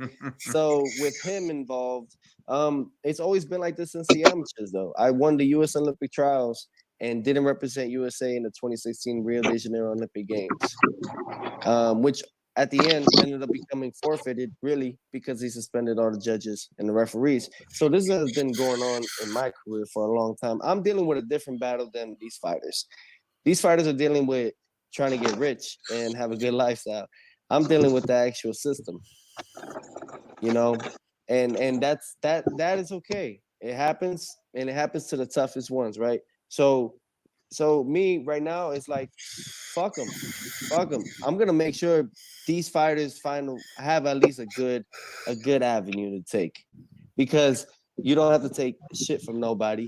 All you have to do is go, keep your head up high, stay positive, smile at the faces that you need to smile to, shake the hands that you got to shake, and go out there and beat whoever's in front of you, you know, and keep yourself out of trouble. It's that simple, but it's not, right? Man, I have so many things. I would like to fight Gervonta Davis, absolutely. I would like to fight Ryan Garcia. Yeah, that's cool. You know, we try to make a fight happen with George Kambosos, but they rather... All right, we're going to stop right there. What you think about what's going on so far, OTB? He's an opportunist. If Adrian Broner was Hispanic, he would be Teofimo Lopez. He's an opportunist, man. Comey had already lost to Robert Easter Jr. Lomachenko was on a 16-month layoff. So when he have these type of opportunities, he jump on them. Yeah, I mean, I don't knock that, but salute Rick Sims, my guy. Go ahead. What you say, bro? Now salute my guy Rick Sims in the building. Go ahead, my bad, bro. Yeah, I don't knock that. Yeah, I mean, I ain't knocking with AB. I don't knock it with Teofimo. I'm gonna just say that's why his performance looks the way it looked. That's why they had to reinvent his style and take him to timing versus in the beginning that it was all repetition. It was all, yeah, I mean, they had that Mexican style at first. He just had power. And that explains it all. Like, because they're opportunists. They ain't no place in y'all for boxing, man. Y'all trying to get rich too. And this ain't the sport for it. Exactly. Like he said, his next fight gotta be 8 figures and shit. So shit. He's an opportunist, bro. Hey, what you think, homie? Yeah, I agree. I agree a bit with OTB. I just think he trying to switch up from being an attention thought to more so trying to be more intellectual and talking from a standpoint like from a boss mentality. You can tell he trying to change his image, but it's a bit too late. It's like, bro, you you had damn near the world in your hand when you beat Lomachenko, where you literally could have took it and went any direction. He could have went in a direction where he would have picked up so many more fans if he would have just been humble about it instead of going from. Yeah, he went from a regular dude to a full blown diva. Like that's literally I mean, the comparison of it, you can consider it the Antonio Brown effect when he got hit by Burfict. But you know something? Like after that, you said what? You know something? You know how you said Tio turned into an asshole as soon as he did that, right? What did Cambosos do after he beat Tio? I'm just wondering. Oh, they did the same thing. That's what I'm saying. It's almost like that Antonio Brown effect. Before he got hit, everybody was raving that AB was going to be like one of the best wide receivers ever. After he got hit, you got my man's out here doing the most random stuff, bro. Like trying to twerk on like just random, just off the wall, like lost his damn mind type stuff, bro. So it's like you can almost see the exact same thing with Tio, where he went from like a person that people was rooting for to a person that's like extremely irritable to when he opened his mouth, it's cringy. When he go to say something, it's cringy. Like he rubs you the wrong way, man. Like, out here. Yeah, so it's like that's just my take on it, bro. Like he switched up, and switching up again to try and like figure out his identity of who he is as a person. And like his pops ain't helping it when his pops is sitting there on that weird stuff too. Hold on, Coach Everett, if you don't get back up here, we're gonna have a problem. The Olympic shit, all of it. He got opportunity. Drop the link for Coach Everett Thomas. If Everett don't get back up here, we have a problem. Man. All right, but I'm about to drop it right now. All right, go ahead, D1. Fuck out of here, Tio and fucking Paulie Malignaggi talking about B, C, and D level opponent. What? Fuck out of here with that dumb shit. Tank's opponents are B, C, and D level opponents. Then what the fuck is Richard Coleman? If Loma's the only A level opponent that any one of them face, when does Loma become a B? Fuck out of here with that dumb shit. You gotta fucking put fighters in the category they belong. A lot of guys are A's. We just discredit them after they lose real quick. Like Ryan Garcia wasn't the number one person they were asking Tank to fight. If it wasn't, it wouldn't have did all them fucking buys. Exactly. Hey, I think Ryan Garcia will take your belt, Tio, to be honest. I think so too. Ryan Garcia is not the scrub that many people want to make. Straight up, now everybody discredited him and shit just because he lost to probably the best fighter on the planet. He's just got to prove it by fighting the other four elite guys that they say is elite. I dropped it, Thomas. Coach ever hit that link? And I think they have a connection issues or something. Who just fell off now? But we, you know what I mean? That we ain't calling Tank's ops B, C, and D level. He just did 1.6. Ryan is at A level. He's elite. I don't give a fuck how many Instagram followers he's got. I seen the video you showed us of him fucking training with Derek James. I'm telling you, he gonna touch one of these dudes up. And look, keep thinking he's sweet. He's trained with one arm tied, with his left arm tied to his waist for over a month. Don't let them fucking looks fool you. That kid will punch your lights out. Is Ryan wants to be great. Ryan knew that he needed discipline. He went to Joe Goosen. He knew that he needed to get better. He went to Derek James. He went to Floyd Mayweather. That's what I'm saying. People don't realize. They don't realize he got Floyd Mayweather and Joe Goosen. I mean, and Derek James helping him. And he got the complexion. And Oscar De La Hoya. Let's talk about the greatness that Ryan has. Yeah, I mean, man. He's got to follow greatness. Oscar De La Hoya fought every fucking body. Didn't matter. Shape, size, fucking, you come get it. Oscar De La Hoya. That he an asshole. Yeah, asshole for real. Oscar definitely is the standard for we ain't heard from Coach Ever yet. Coach Ever, go ahead. Then we got John Dory and Thomas Hill. The floor is all hers. I'm just saying. You still got the back door, Coach Ever. I'm just saying. We're talking about.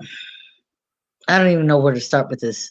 We're talking about boxing. king of boxing, fanfare. I can't support nobody that disrespects me as a fan. Facts. And when I say as a fan, I mean a professional fan because I am a coach. I've been an amateur like that. Amateur, I will not lie. That is my pedigree. And you know, as a fighter, when you start downgrading that type of stuff, whatever. I mean, but one thing I do know as a professional, the last thing you want to do is degrade your own fan base or degrade your own opponent. Like, oh, he wasn't nothing, he was a bum. Then why do I need to give you credit? Facts. Why do I need to give you credit? Like, if he was a bum, then what we doing? And see, that's what Crawford did when he downplayed his opponents. Now people talk about his resume, and then he downgrade his fans, and that's why he don't sell nowhere. The second you call me broke when I've been buying your fights, I mean, I'm not gonna buy your fights no more. Absolutely not. Show you up, bro. Shit, I buy every pay I per wasn't view even gonna ever say nothing offered. about that. You hit the nail on the head. I get Coach offended. All right, John Doerr, let's get your input. Yeah. Yeah, I'm still hearing more delusion from Tio. He's definitely jealous of the black prospects, and he should be because they all look pretty damn good. He said that the ESPN said they hired all black people. You know. Yeah, he wasn't lying. They definitely are promoting the black fighters because they're the best fighters over there. So they doing their damn job. Now, when it comes to Ryan Garcia, look, I like Tank, but I'm not gonna lie on Ryan Garcia to big up Tank. Ryan Garcia is nowhere near elite. There's nothing elite about him. He's a good good looking kid who has some talent, who had a lot of hype coming out the amateurs. I watched a lot of his amateur fights. He looked like a totally different fighter. Y'all know, like elite as far as national level or world level?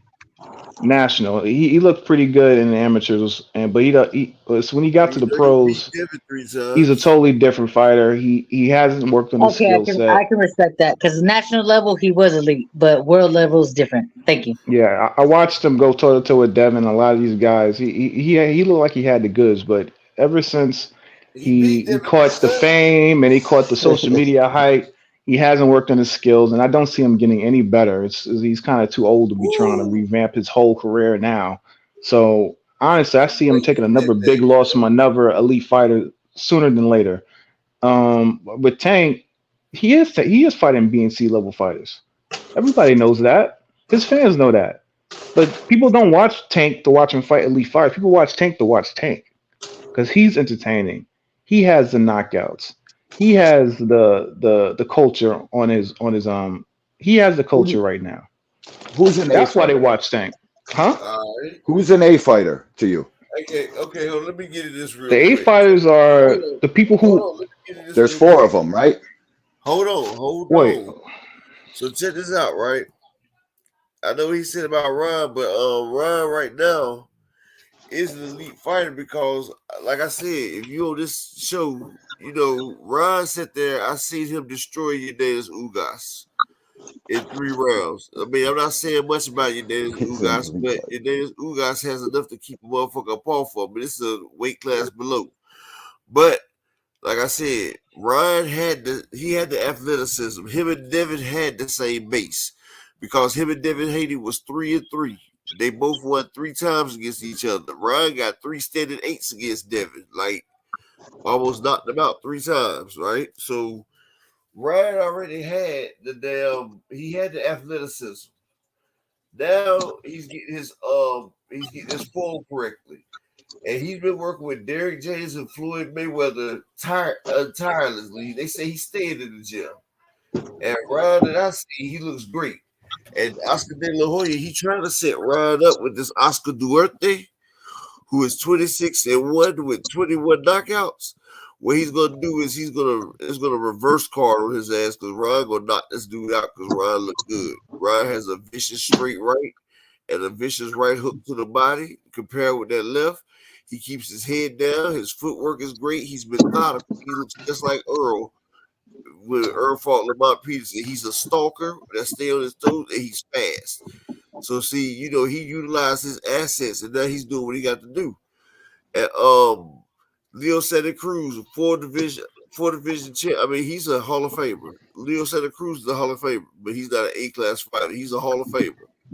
You got motherfucking Hector Garcia. Hector Garcia is an Olympian, and he's a world champion. He's a B fighter at the least as a B fighter. Then you got Mario Barrios. Mario Barrios is at least a B fighter. Mario Barrios looks good.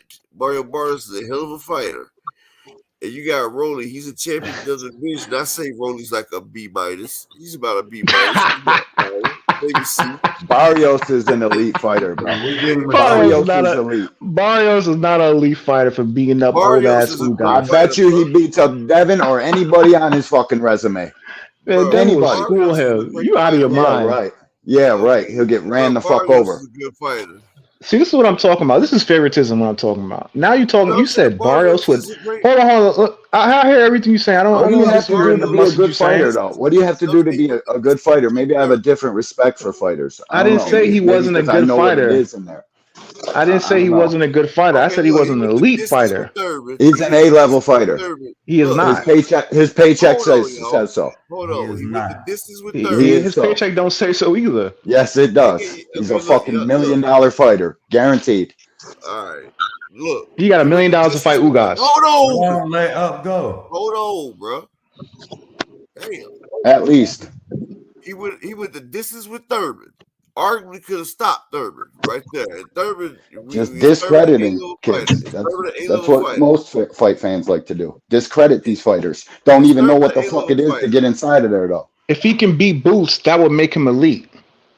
You beat the top of the division. You don't beat the stragglers. To talking about your elite. He'll fight him.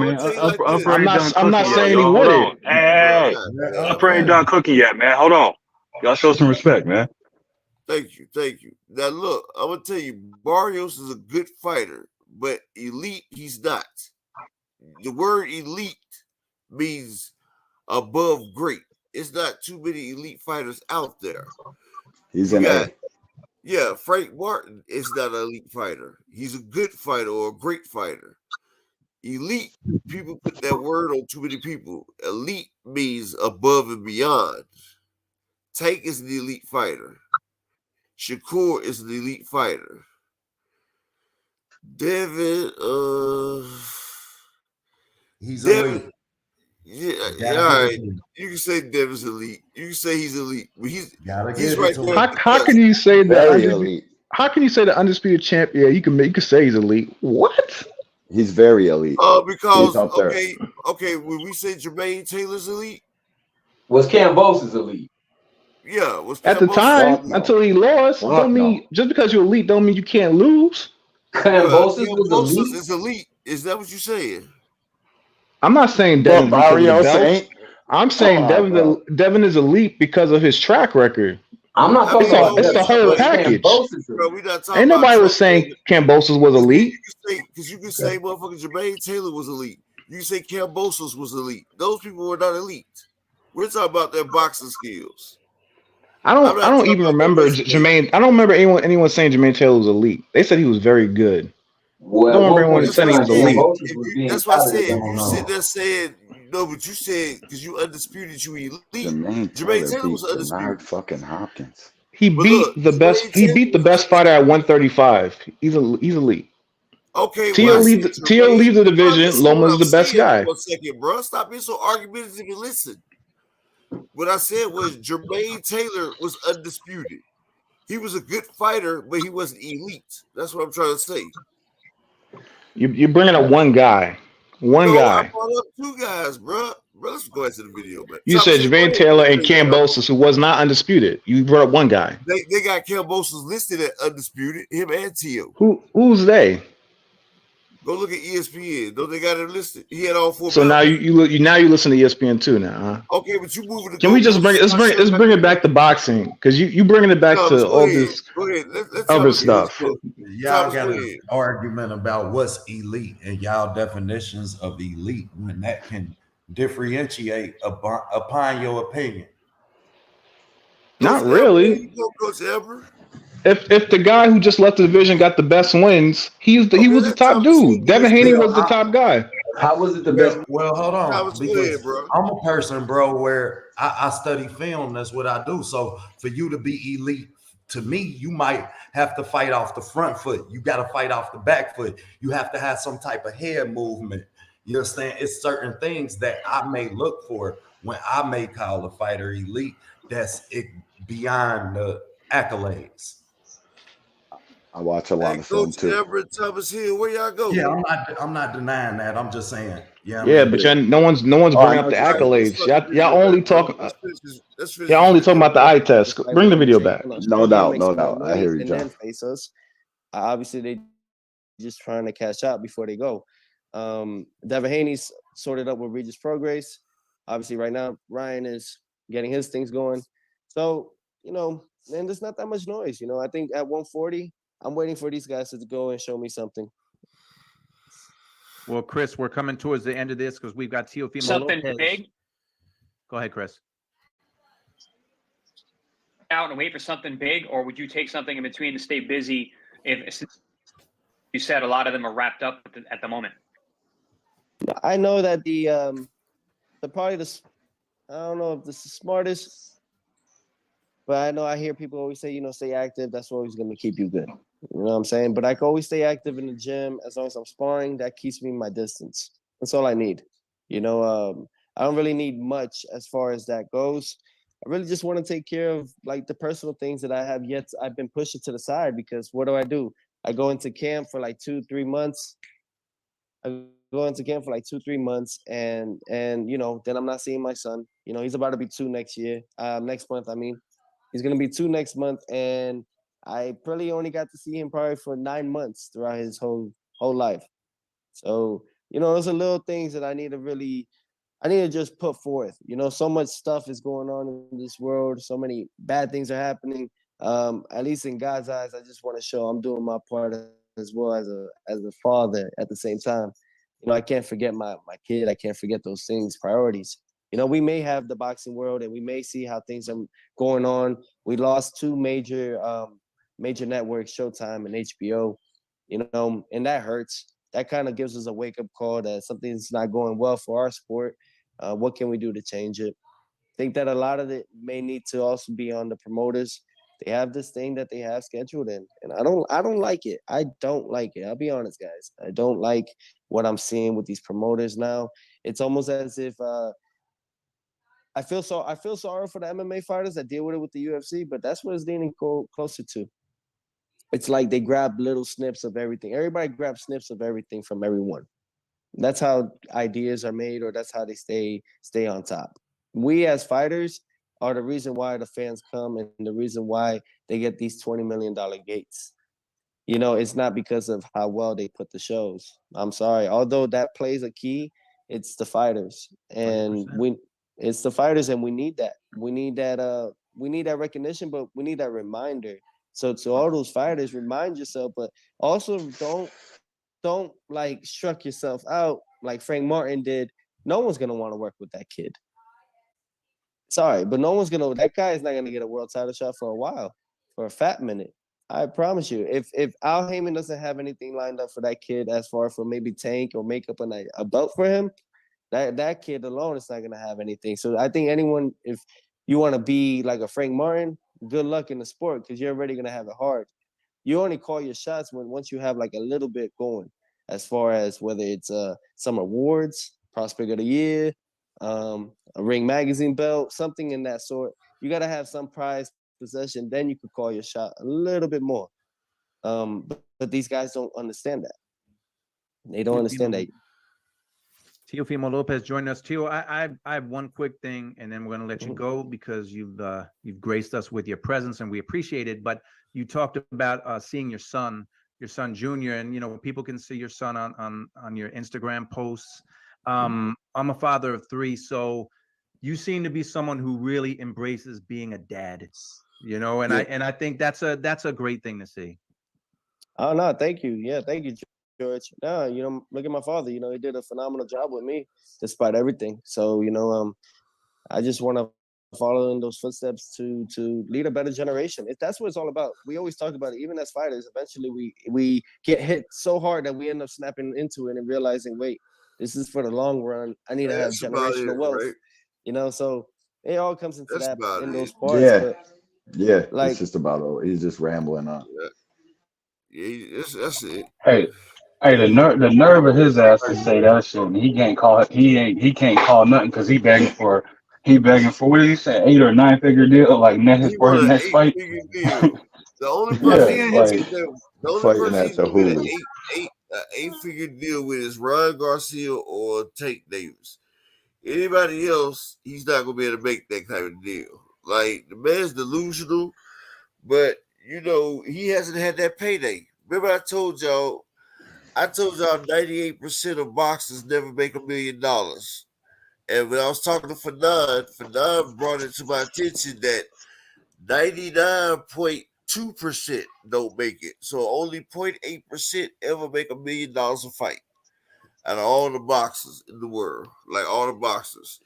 So, you know, he was able to make 1.3 versus Loma because of the fights that he had with Kobe and all them right there. And he feels like everybody's getting a payday but him. And if you think about it, Devin got somewhat of a payday versus Loma and Camboso. Like, that's why I'm breathing heavy like I used to.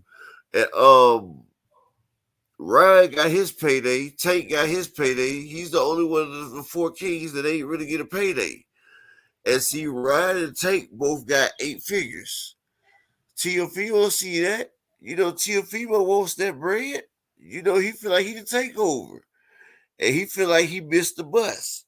So Teofimo, he said his next fight got to be for that bread. And I don't blame him. Because you got Tank sitting right there, you got Ryan sitting right there. I say either fight Tank, Ryan, or Rolly. All 3 of those fights will be pay-per-view. Like, get in there, make a way for yourself, or call Tank.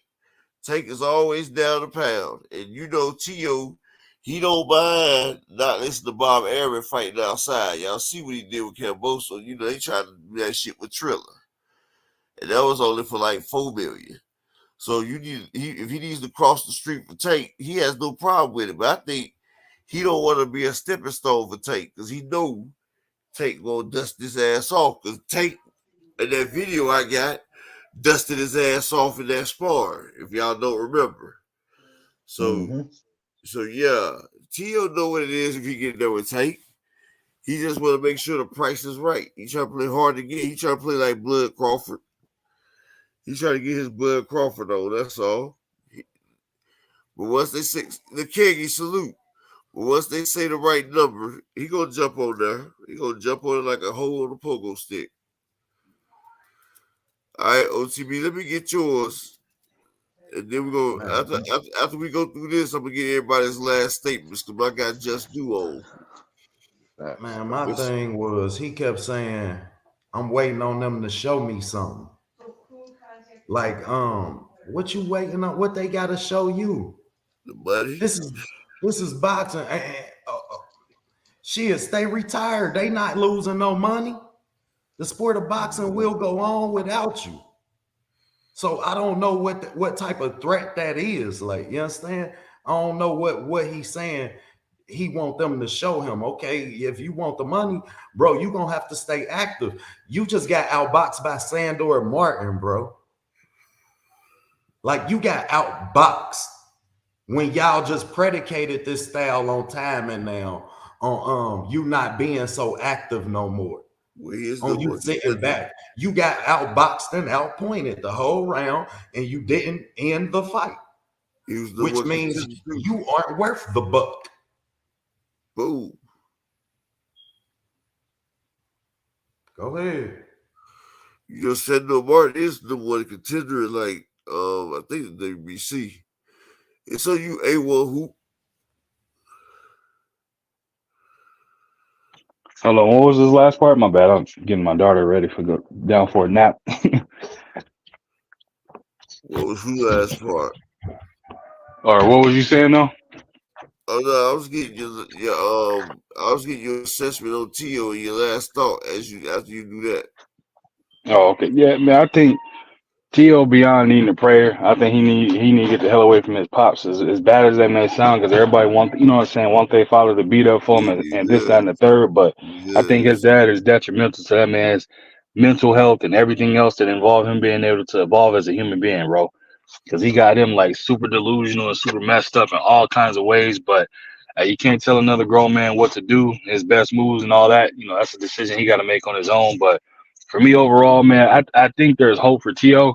It's just a matter of him just staying focused and actually figuring out who he is as a person, because he's still confused on who he is and what he want to do. And that's the part that's like, if you peep it, that's the part that's holding him back a lot too. So for me, man, hey, no touching. I think for me, man, I think T.O. fight down and fight up to his competition. It's just a matter of him just staying focused and staying consistent with it for me. But other than that, it's like when he get in the ring, I'm a fan of what he do in the ring. Outside of that, man, it's like I don't pay too much of mind to do, because dude be on some weird shit. Yeah. What? Yo. This kid needs to go to the shrink. That's all. You know what I mean? I'm pretty he's talking though. I hope Tank hears his ass. Like, you should be trying to knock one of these so-called elite guys off, because I think they're easy work for him. He's just got to prove that shit now, dog. You know what I mean? He delusional as shit. That's to sum it up. Yeah. John Dory. Man, he's as delusional as the rest of these guys, man. A lot of these boxers are delusional. And the sport makes you delusional because you got the fans with you one day and then they against you another day. It's boxing. Being a boxer is a life of full calamity every day. Before you said something, John. Yeah, man. I mean, I said, why you started laughing before you said something, John? Nah, that's what he said. He can go to string. And like all them hits these dudes be taking, all of them is bound to be crazy sooner or later. Man, but I mean, as far as him waiting for a fight, he's obviously waiting for a payday. I agree with Upper said. He definitely saw how the chips fell for the rest of the guys that's in his that was around his time, you know, around his class that came up with him. He sees how the chips fell, so he definitely wants either that Ryan or Tank fight. I could see the Ryan fight happening, going, you know, depending on how his next fight goes with this guy, because they're kind of hyping this guy up. He's fighting now, so they say it's a tough fight for him. So we'll see how that goes. If he looks good in that fight, I could see him fighting T.O. because I don't think Tank is going to fight T.O. because I don't think T.O. is going to come down to 135 to fight Tank. I don't think either. I think Tank is trying to get one of them guys to come back down to 135, and I think neither of them are trying to do that. So I'll probably see T.O. fighting Ryan Garcia next year. I don't know how big that fight's going to be. We'll see, because April's been a while ago. But that 1.3 or 1.2, whatever they sold, that was a long time ago.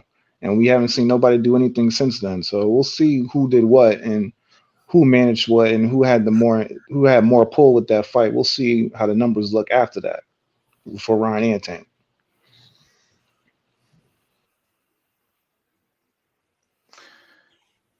Facts. I agree with him. I definitely agree with him. And I say this, man. I do too. They 26, 25, and 30 now. The Three Kings is grown. I start fighting, man. Shit, y'all ain't prospects no more. All right. Well, shit, my boy Just Do over there. You got to get your Just Do. John Doe, let me get your closing statement. Sure, Upper. This was a great talk. Always. Yeah, this is great boxing talk. It's been a while. I'm glad I could make it in the morning. I saw the replay of you on KO. On KO, y'all was wild out, man. Did you see the I'm mad. episode that I had yesterday? I heard about it. I'm gonna check the replay for that, see how that went. I heard you had some turbulence during that stream too. I heard that little poem. You had a little verse you dropped. That shit was hard. Yeah, Yeah, that was hard. That was hard, but good talk with y'all. We'll see how the rest of the boxing goes. Hopefully, PBC will land somewhere where I hope they go to the zone. I'm hearing that they don't want to go to the zone. I hope they do. They got Amazon. They good. Yeah, I don't like Amazon. A whole 1 billion people. I don't use Amazon for shit. I don't know, but it's what it is. I'll holler at y'all later. Y'all be easy. All right, bro. A1 Hoopy.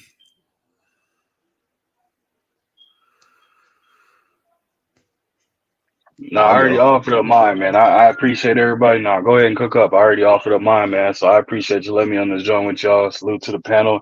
Y'all be easy, be safe out there, man. And I'll catch you on another one. All right, peace and blessings, K.